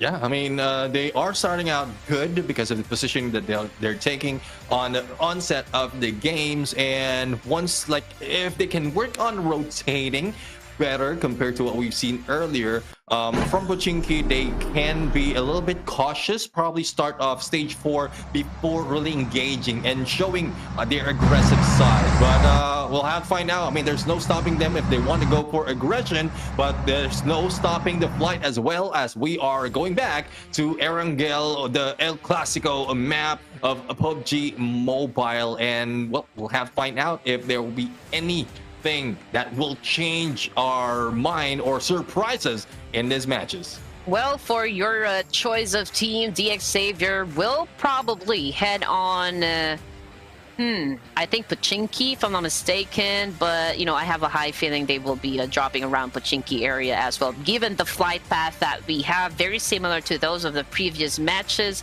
So, I mean, looking at the situation, Team Infinity will then head on to the military base, and you know what, for the Gremlin Esports, high chance they will be dropping onto the coastline of Very Pierre. Same thing with Yudo Alliance. They always go to the east side of Milta, probably going for a car play onto the side of Bigatron Ace. The ladies will, of course, head on to the south of Jorgopul. And Morph GPX, well, they are headed to Zarki. And most of the teams are now dropping onto the northern side as well. Probably, Persija Esports will head on Yasnaya. And some of the teams will head on Razok. So that's the hot drop locations that we have so far, or like the point of impacts for our flight path. Yep, and Boom right now is going to Rosok and Alter Ego. Usually they take that area of a mansion, but they will be moving in on to Rosok as well. And early engagement might be happening right now. Stalwart Esports against Kagendra. This is not the first time that we saw this. Stalwart Esports really want to start this off, or probably Kagendra just wants to give them, but DBS already in hand of Flyboy. It's not looking good for Stalwart Esports if in case he has what it takes to go for this clutch. So it's a 1v2 clutch possibly, but he is blinded a little bit. It also hit with an 8. Again, even with the DBS, if you are outmanned, you will be outgunned. Oh, yeah. That is super true right there. Tops with a melee. He's trying to hit that player with a skillet. Oh my goodness, the disrespect, ladies and gents. But anyway, you know what? Gauging the jump distance, of course, is one of the crucial things that you need to do to be able to get to the guns first. Of course, you would always want to have that advantage, because if you get to the weapons first, then there will be no problem for you. But you know what? Onto the side of Kagendra, oh man, I mean, even if he has a DBS, he got shot down by a nade. But you know what? For Lamborghini, he pulls out a sword, and that's what he used to get the job done. I mean, he just stabbed that player right through the heart. Yeah, I mean, I guess it's just a payback, because I saw the kill feed earlier, and one guy from DX Savior has been taken down as well with that melee weapon, with the machete. So I guess it's just a payback right now, and well, good thing for Yudo Lions, Flex is in there, was able to hide out, and that's one thing. Even if you want to go and get into compound, you want to prioritize in vehicle as well, and I guess that's where the altercation started for DX Savior as well as Yudo Alliance. So, well, there's no choice for him just to hang back in there and probably wait a few seconds or minutes before moving out in the open. Yes. So getting back into Rozuk over here, ladies and gents, it's pretty much a similar case. Boom Esports going up against Genesis. But if I read that correctly, probably one of the players from Genesis took a little bit of damage, but it's okay. They are still safe. Everyone's still complete. You know, both of the teams all have their players intact. But we got Master Ichi on top of the roof, of course, assessing the situation, getting the right information, because again, knowledge is power. They need to be able to have an established communication so far on how to go about every altercation inside of the map. But as you can see, we got Master Ichi as well as Master Smile. It's just right there, staying put with a good trigger discipline. Okay, they're right there getting everything that they need before they get into any engagement. Same thing goes for West Carey. This is the same position so far that he held during the previous Erangel a while ago. And again, we'll just have to see which of these teams will then fall down to the ground. Is it going to be Boom Esports or is it going to be Genesis this time? Yeah, I'll have to find out. I mean, we are seeing a few of the players from both Genesis Esports and Boom Esports just hanging back. I mean, it is a standoff. No one's moving. It's only West Gary is just moving around. So I guess they're taking time or taking turns as to who will be moving around and looting where. But there's no taking turns right now against T2K because Persija Evos has taken down Misery. And, well, as much as I want to take out the Misery in my life, I don't want to be Misery to be taken out that easily because they need to have a little bit of fighting chance. But with that, two players in there who had a chance to pick him up, then this might be a chance for PJ or Prestige Evo to survive. Again, if we're going to talk about T2K's gameplay, we've seen a little bit of a slowdown in terms of their pacing, in terms of like picking up their fights. They're losing, somewhat the battle so far inside the map. So we would want to see a little bit of redemption coming from this teams, coming from this specific team. Now, T2K, they have a higher ground. Of course, they can already spot these players coming from Persija Evos, but we got Lynx making a move. He is flanking, okay, making an angle work for him, obviously. But Turu Love, there he goes, climbing the top of that mountain to get an even better vantage point so far up against Persija Evos. But the thing is, they are so far away from each other that if one player coming from their team gets knocked down, it'll take a little bit of time to go and save that fallen comrade.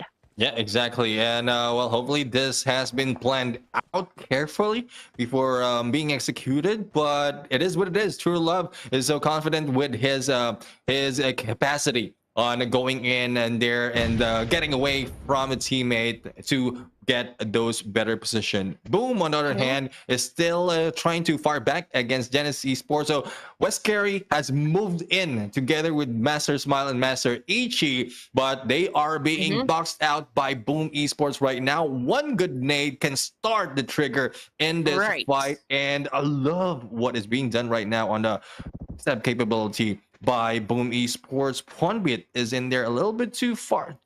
Where are you going? You're going too far, bro. The enemy's in there. Master Smile, but well, it is what it is. It's just more of two players who can rush in and take them down. You know what? Boom Esports obviously going for a pinch right there. They would want to pin down the players coming from Genesis Esports. Now, Zai, on the other hand, he may be looking for an angle so far. That's actually a wild card position, if you're going to ask me. He has the chance to actually eliminate those players coming from Genesis, who is just outside of this house. Those players that are trying to flush out these players coming from Boom. Or, I don't know. But you know what?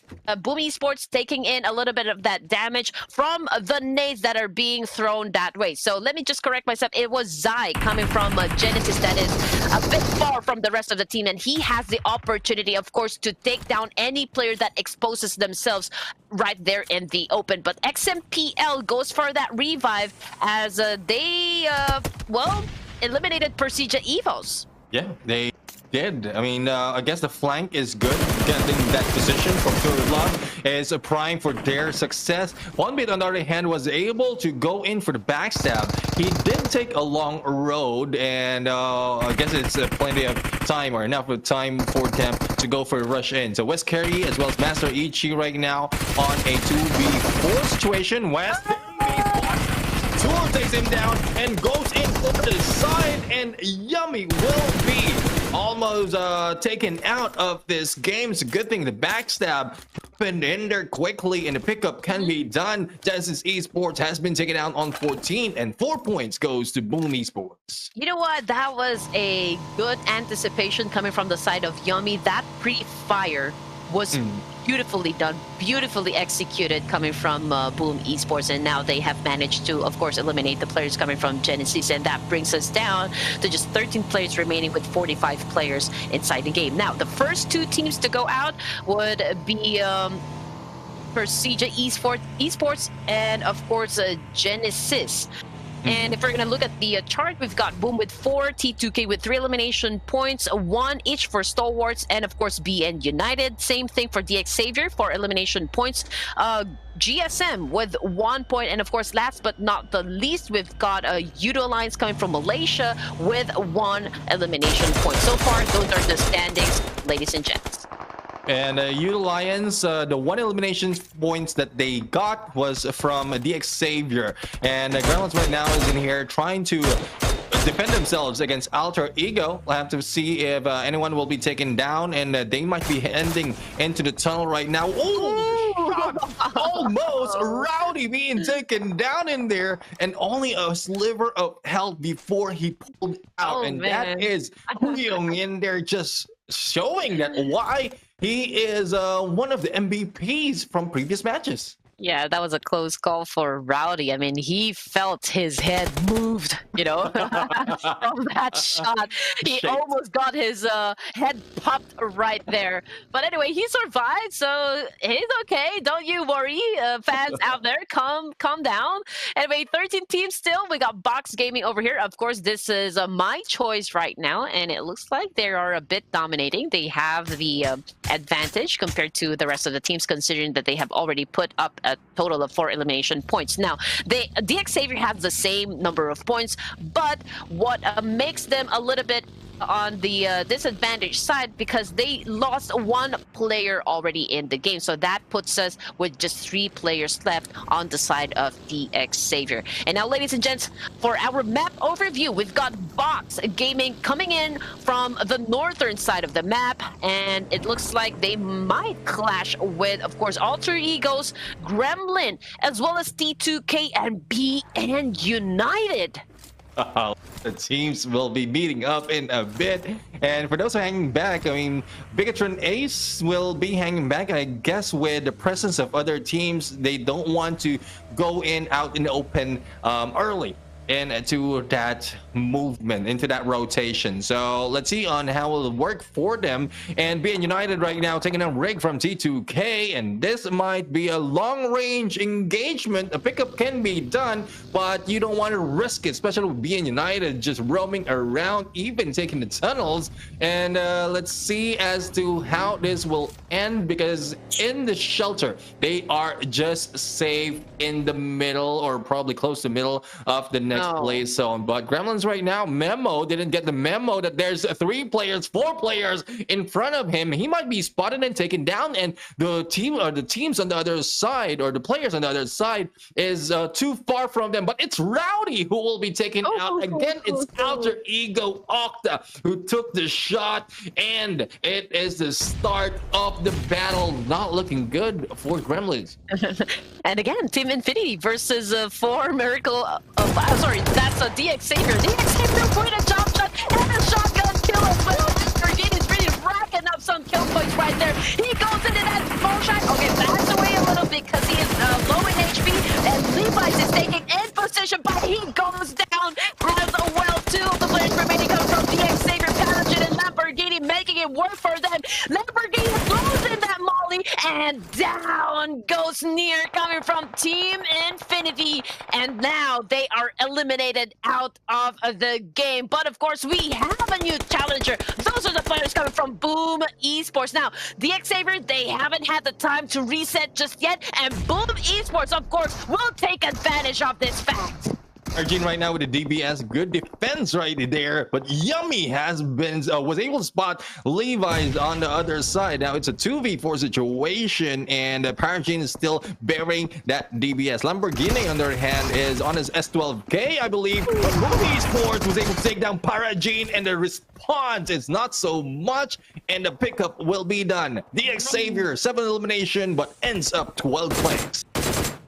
Well, it's okay, because obviously they weren't really prepared because most of the players are actually very low in HP and they really haven't had the time to do a reset. And Boom Esports really just swooped in and took the kills. And the Xavier now has been eliminated from our 5th match this evening. And now, looking at the map overview, we've got Gremlin Esports right there in the middle. Okay, they're pretty much surrounded by the players coming from T2K, Alter Ego, as well as Morph GPX. On the other hand, we still got Kagendra right outside the circle, as well as Udo Alliance, and the ladies coming from Bigatron Ace. Yeah, I mean, Bigatron Ace has been hanging back onto the outside of circle. They want to go for survivability, similar to what we've seen them done earlier. But this time, they don't have any eliminations done just yet, but still has hope that they can add a few more points. Now, for this side of, I guess it's Gremlins, who's on the other side of the shelter, who has been spotted several times already by Alter Ego. So it's not a safe place for them as well, but we'll have to find out if they can go in and survive this fight. Bigatron Ace, again, as mentioned, they have been hanging back, but who is this behind them? There's someone behind them who's not showing their presence. It's Flax, who earlier we saw was hanging back onto one of the compounds, smaller compound, and moving together with the blue. So the early parts, I think it's the Xavier who took them down, and well, this is what you do. There's no chance really but to try to survive and get those placements. You know, on the side of Flags, I mean, he knows that there's a team just right in front of him, and he didn't want to risk it. We just saw him get back to the blue zone. I feel like it's the not the ideal way, but the smartest thing to do so far. But we've got T2K right up inside this building, ladies and gents, and it looks like Pubg Gaming Esports will now then challenge the rest of T2K. We already have one player that's currently knocked down, so it's XMPL and Toodle Love. This dynamic duo will then, of course, get head-to-head or battle it out with the remaining players coming from Box Gaming, but they are at a disadvantage. Ladies and gents, we got Duke throwing in that nade, wants to inflict greater damage up against the players coming from T2K, and that is the same idea that Turum Zil has. Oh man, they are being flushed out right this moment. Yep. All the grenades are being used right now by Box Gaming to flush them out. To Love right now is just hanging back in the corner, and no signs of anyone side to take being taken down just yet. But Box Gaming, one has been taken down on the XMPL, and XMPL will be knocked out as well. But no, it was the clutch gameplay. Such gameplay coming from T2K, and not quite sure if there's some help coming from the outside, because I saw a glimpse of Alter Ego, but that was a 3 on a 4v2 situation, and T2K managed to survive. Okay, and there goes Red Queen Gaming's prediction once again, ladies and gents. But it's okay. I mean, it's a good thing though from the side of T2K Esports. They were able to survive that clash, and so we have a chance to see them, you know, grab a piece of that chicken dinner. But so far we are down to just 10 teams and 33 players remaining. And now I think I will have to agree with you, gentlemen. There might be a little help, you know, that came from the side of Alter Egos, because, well, it was obvious that, you know, some of the players were outside that building, and that pretty much exposed them to the line of sight of Alter Ego. So that was just an unfortunate situation for them, but a very good clutch, you know, coming from Toodle Love. So what's up, Toodle Love? What's good? What's good? And we'll have to find out what more is good for all this teams, because after that, I guess Well, I'm not quite sure because if I was playing that, after that, my hands will be shaking and will not be able to move for a few seconds or minutes. So I guess C2K doesn't have that problem, and we'll have to find out what more they can offer in this game. Boom Esports, on the other hand, is trying to put up a little bit of pressure against Kagendra right now, and nades after nades being thrown at them, but they don't need to go in deep because they might be caught off guard. All they have to do is just guard this area, the entrance, so that they will be able to survive all the gunshots coming from the outside. You know what? This is the part where Shelter becomes a double-edged sword. I mean, yes, it has quite a number of resources, abundance in loot even, but, you know, it has a lot of choke points. So it'll be very difficult for, you know, the players to defend this particular area. And we've got a Boom right inside a Shelter, and of course the Bigatron ladies would want to come in, so they are now knocking the doors down. But let's see what's going to happen. But I will always be rooting for the ladies of Bigatron A's because I can see a lot of improvement coming from this team. But you know what? Boom Esports, they are not being patient. They went in to challenge up Kagendra, but in that process, they got eliminated. Oh man, that was a beautiful on-point nade coming from Kagendra, which brings us down to just 9 teams remaining inside stage number 5 of Erangel.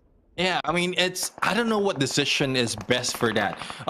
Do you rush in all together or you rush in one at a time? Either way, you are on a choke point that can be spotted by Kagendra. And with a sight on the entrance, you would know what will be happening in a few, as well as the sound cues that happen there with the footsteps as well. But, well, Bigatron Ace right now might be the next in targeting Kagendra, but this time they are trying to take out one of the players from Stalwart Esports, who is so far away from them. So they might go in for the knockdown, but the confirmation is difficult to do. Right, and most of the forces, actually, if you're going to look at the map, are onto the western side area. T2K is onto the northeastern side. They are a bit far away from the rest of the squad, so there's plenty of space, plenty of options from the side of T2K. I can pretty much say the same thing, you know, coming from a Stalwart Esports. They are just right down there onto the south side. Everyone that they need to take down is just right up in front of them. Now, on to the side of Morph and GPX, they are now about to get into battle with the players coming from Alter Egos. But of course, they needed to be having a high level of awareness because T2K can come in anytime and flip the tables on them.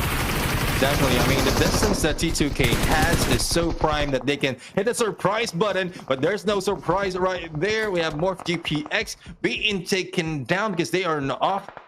Alter Ego, on the other hand, is just roaming around trying to take and chase down gremlins into this area once again. I mean, let's see if anyone else will be falling into the trap of moving in and trying to surprise anyone in this shelter. But with this blockage already in, it will be difficult because the moment you step in there, shots might be fired or nades can be pulled and you'll just like bleed out in the open. So hopefully they have good decisions and make good decisions in this gunfight. You know what? This is bad for the team. This situation is really bad for the teams. But you know what? This is good for us because we love action and we love to see action. And we would love to witness what kind of clutch moves this squads are ready to show us. And right now, just looking at their position, man, I mean, Gremlin Esports as well as Yudo Alliance, they are sandwiched in between Alter Ego and Kagendra. They are all pretty much very near with each other. And it looks like, you know, they are about to open a Pandora's box, so we just have to wait for the pandemonium to start. Yeah, well, have to wait for the pandemonium to start, for the chaos to start and end as well, because so far a lot of gunshots are being fired, a lot of utilities being thrown back and forth, but when we look in the left-hand side, none is popping up full speed, so it's more of wasted resources, and there you go! There you go. go. Ace or Bigatron Ace, they're able to go for one knockdown, and hopefully this pay off. And there goes Mute Ace with that one elimination point for them. I mean, they put in a lot of effort already in targeting Stalwart Esports, and it's no surprise that they will be taken down in there. But Bigatron Ace needs to be careful because they're also being targeted by Alter Ego.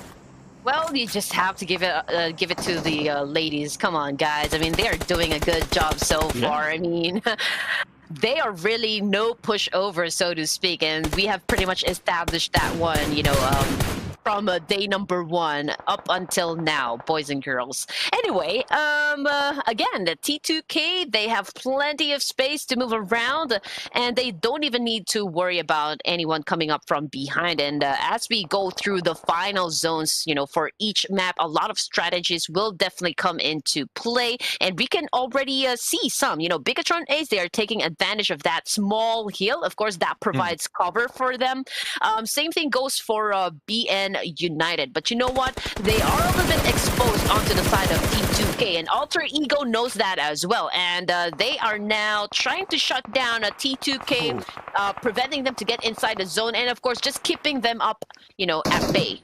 Yeah, they are at bay. Fnatic, I believe, has been at bay and knocked down, but Bigatron Ace, they have no choice but to move on the other side. So they are laying down their pathways, the smokes, so that they can run through and probably get close to BN United. Vehicles has been utilized right now. It's a good thing that they still have those available, because we saw a few explosions happening to their side as well, and they might be able to survive this gunfight, as well as the gatekeeping being done by BN United. But Kagendra has moved in here behind Bigatron Ace, and it's nade after nade. Let's see who gets hit, and it's a good chance for JT to make a hit, because in a few seconds the blue will be closing in, pushing out Kagendra into the open.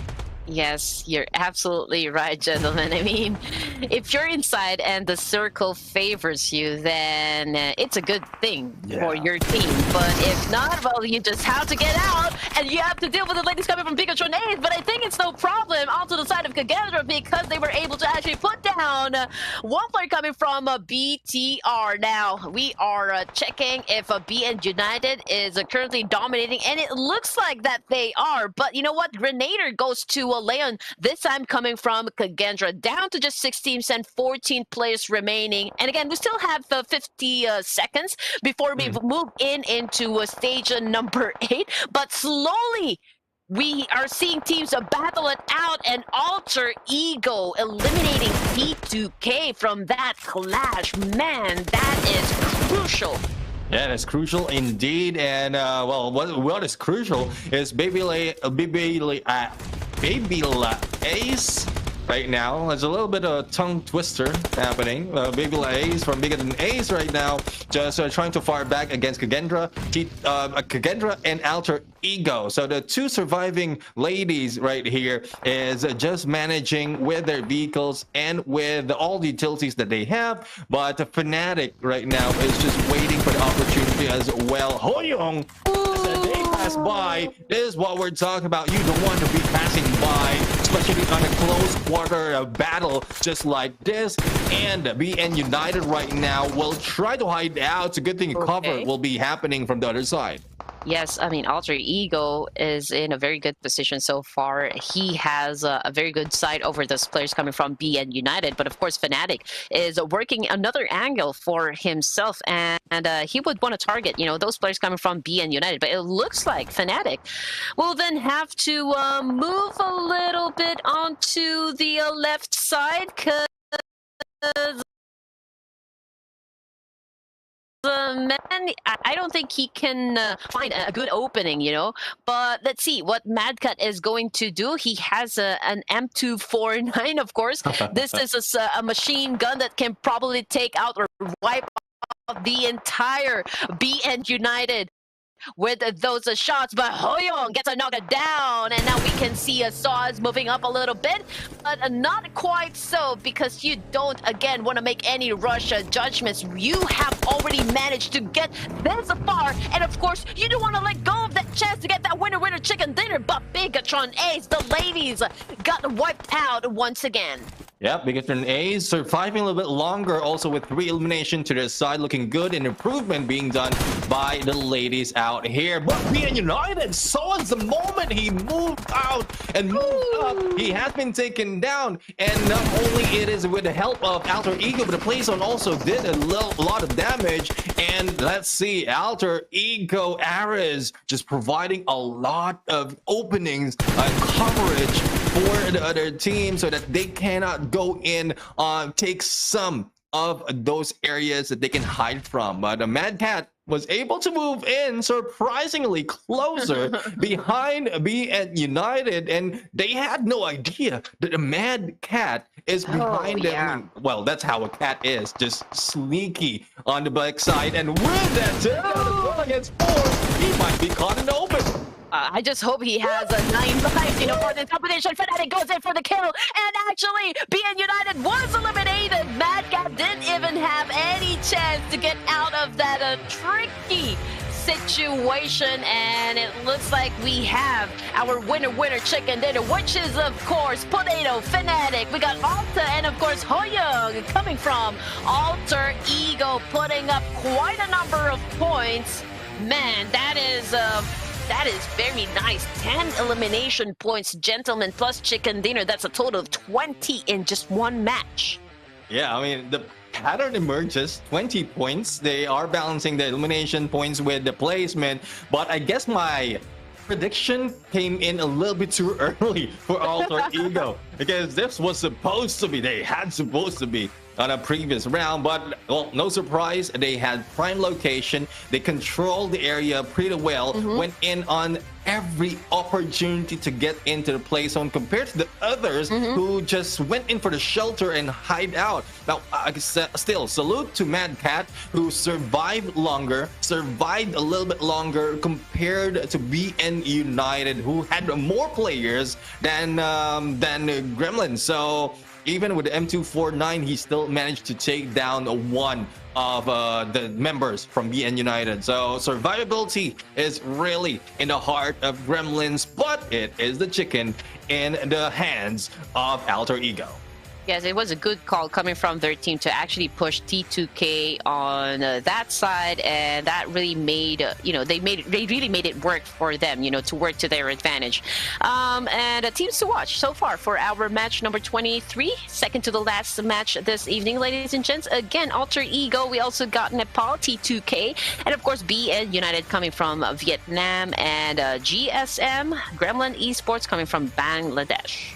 Yeah, and this is a few teams really that is popping up. T2K and BN United, I mean, they've done that in several days already. And Gremlins and Alter Ego, I believe Alter Ego is only really popping up most of the time during this day, and the other days not so much. But let's go in on the elimination and damage comparison. And as we can see, BN United did a lot of damage, almost very, very close.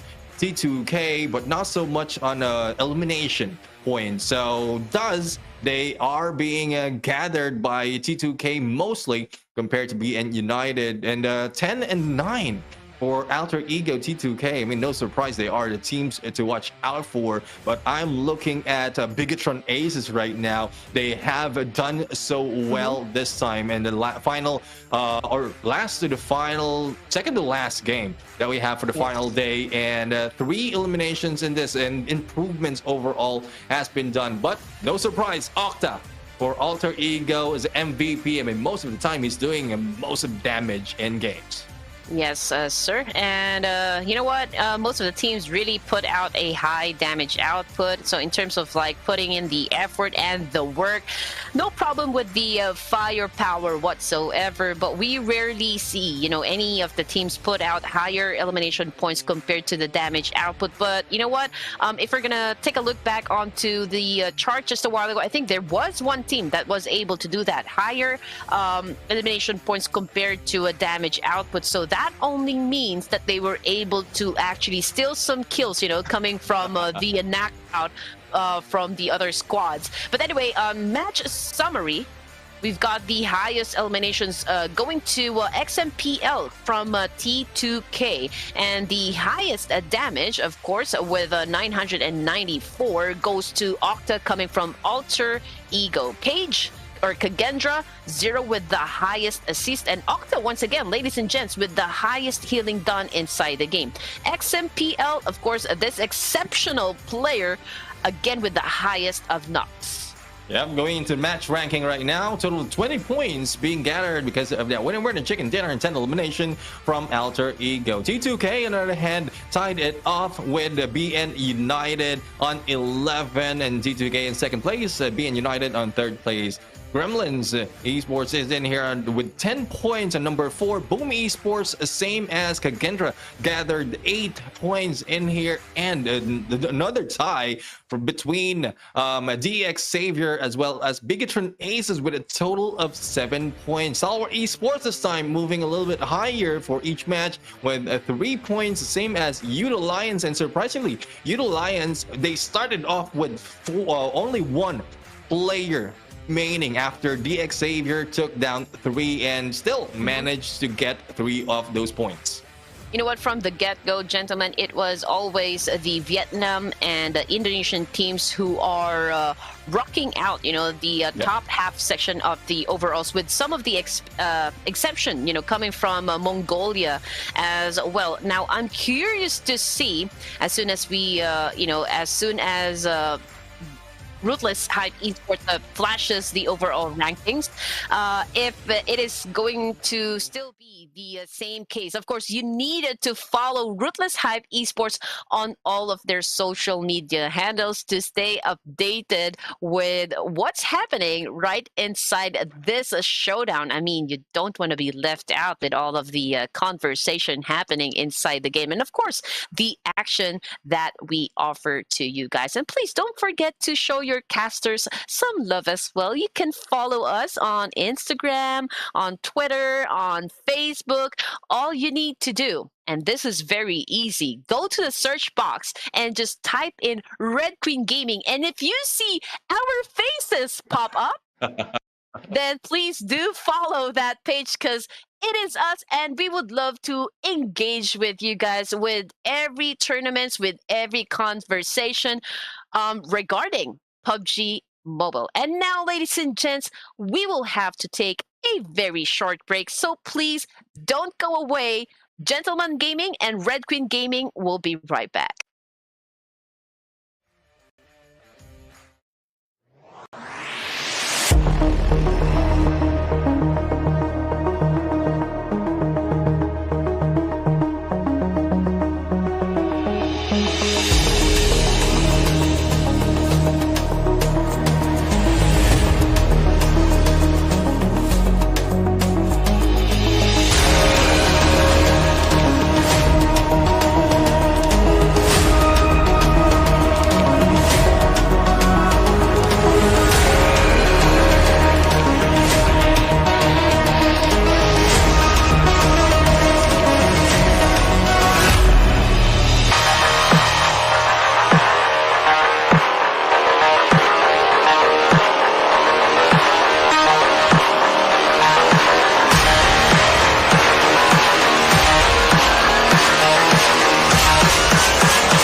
Dynaground! Hello, my name is Owen and I'm your professional Dyna rider. Today I'll be teaching you how to ride a dinosaur and win that chicken dinner. Now, let's begin!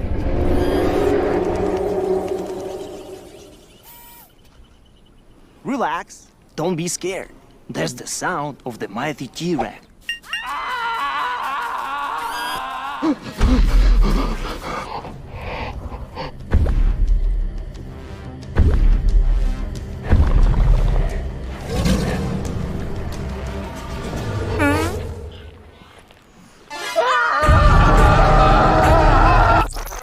Now, here's the first dinosaur encounter.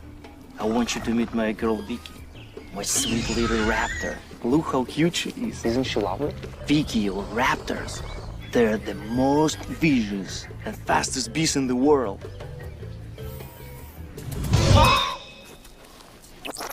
To ride a dinosaur, first you must build trust.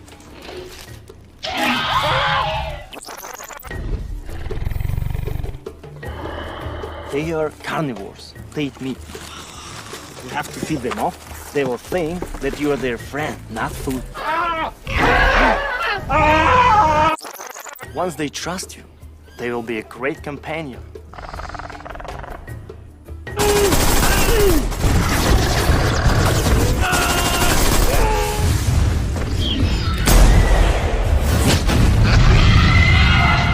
However, taming a dinosaur can be seen. Experience dinosaur taming and riding an all-new version of Pubg Mobile Dynaground. Explore Dino Settlement and Wild Reserve and embark on a prehistoric adventure in the Battle Royale game. Come and play now.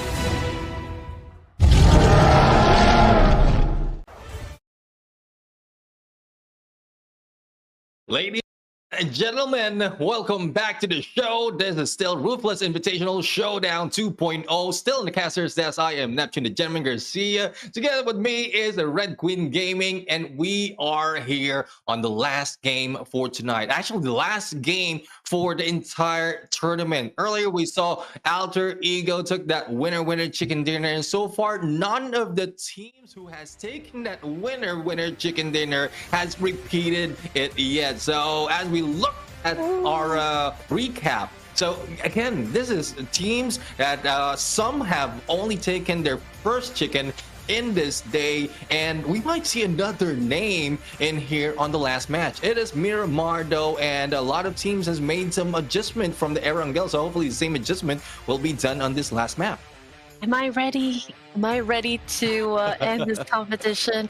Am I ready to pick up my last team prediction? I don't know. It's a mix of emotion once again. I don't want to end. It makes me sad because I am witnessing one heck of action coming from all of the teams that participated for this tournament. And I would like to say, you know, kudos to everyone. I cannot even imagine the amount of effort that you guys really put into perfecting your skill set to play at this level, to be at a high caliber, you know, competition or like teams.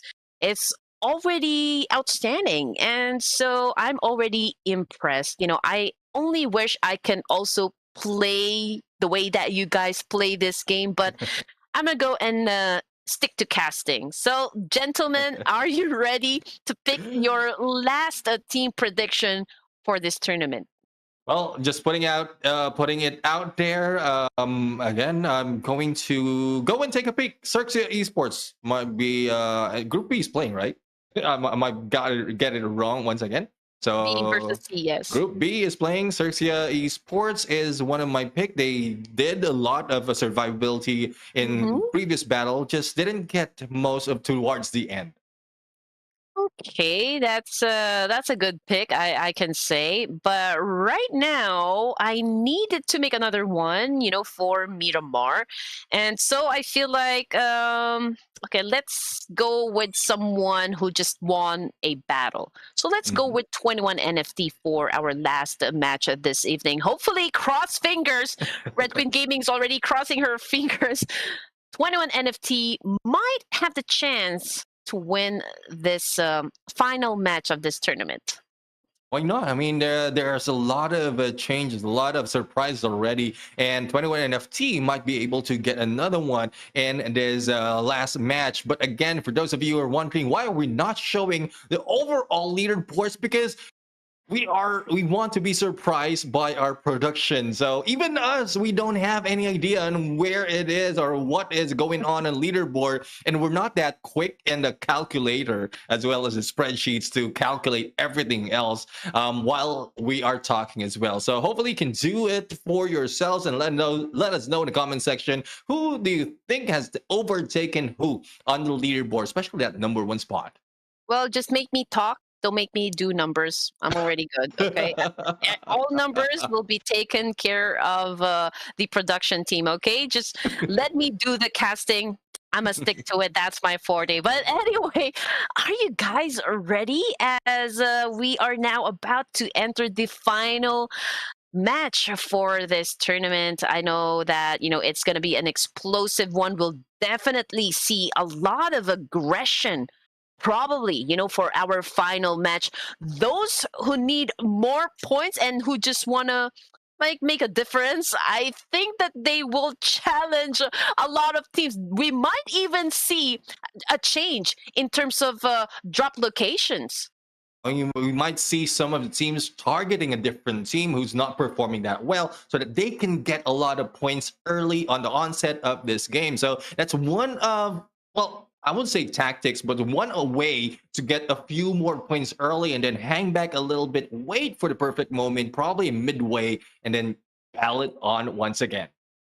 Well, right now, all you need to do is to shake things off, dust yourselves, ladies and gents, prepare your snack, because again, it is going to be a fight of, of the night, okay? Yeah. Fight of the night, because this is the last match. So we are expecting to see a lot. I'm not gonna lie. I mean, I'm already thinking about which of these teams would probably become the juggernauts, which areas would be will have the biggest rumble coming from all of the teams. So I cannot even wait. I cannot even begin to describe to everyone just what I'm feeling right now. But all I know is that I'm looking forward to all of the teams right here, of course, to dominate and own the battlefield inside Miramar. Exactly. We like to see a complete domination of one team, and we haven't seen so much of a top-heavy map once again, because for the past few or for the past couple of matches, it's mostly even, or not really even, but there's a top four who's getting a lot in terms of points, and not just two teams getting most of the points compared I guess it's the first match, Erangel, as well as the second match, Miramar, wherein we've only seen one or two or three teams getting most of placement as well as elimination in this game. So this might be a chance for those other teams to move up again. Mostly the last game is where adrenaline rushes in to all these players, and where aggression really comes into play. Yeah, and we're going to be mentioning about teams that are doing well during Group A versus group letter C, eliminations and damage. You know what? I would have to say for Miracle Vibes, we also got Leo Esports, BN United. We got Genesis Esports. I mean, not going to lie, these guys are pretty much, hard hitters also inside the game. And there's also, of course, RRQ from Indonesia, and we're just waiting to see if they can still come up, with a more coordinated execution in terms of their play style. Maybe they can still improve somewhat, the numbers that they have already set on the scoreboard.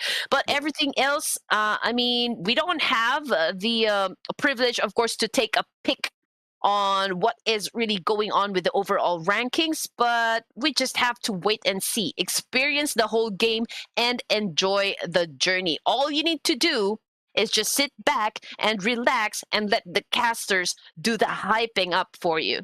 Yeah, I mean, we are excited to bring the hype on this game. The game's about to start in a few, so don't go away, make sure that you are staying and peeling your eyes in your screen, because once the battle starts and once it's end, it will show you great experience and entertainment. Hopefully you are entertained with how we are shoutcasting this game, and we are going to try our very best to give you all the energy that we have left in this last match. I mean, it has been a long day though, and even the players need to put out all the energy so that they can fight back on this final match for tonight.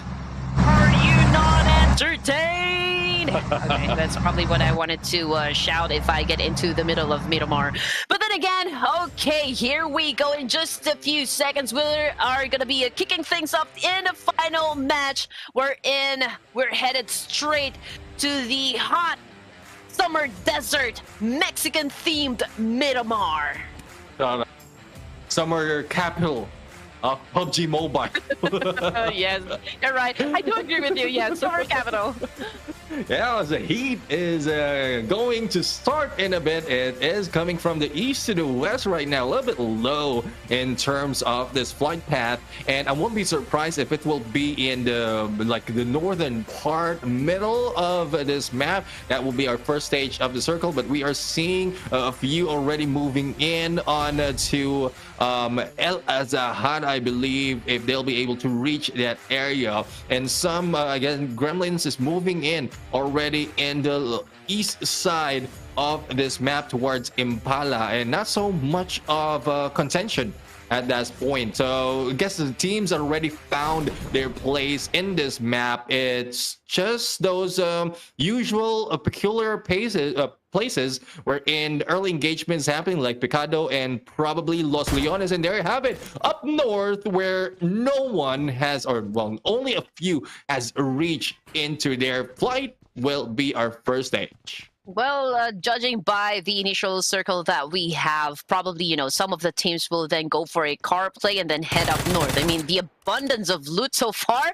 since the flight path is so far away, but the initial circle is just right there up north. Probably some of them will definitely go northbound. But anyway, a fight has already broken out, and that is BN United versus Persija Esports. And there you go, Misery as early as that has been taken out of the game. So let's see what the remaining players coming from Persija is going to do in this situation. You know what? I feel like I'm seeing a deja vu happen in this place, because this is something. It's something like this that's happened during the previous match. But here comes Porsche with a UMP, and of course, Shotgun as his secondary, going up against Lynx. At this time, coming from Persija. Now Lynx is getting a little bit of that damage, and right now he is behind that building, but he got spotted out by Soaz, who is just right outside that balcony.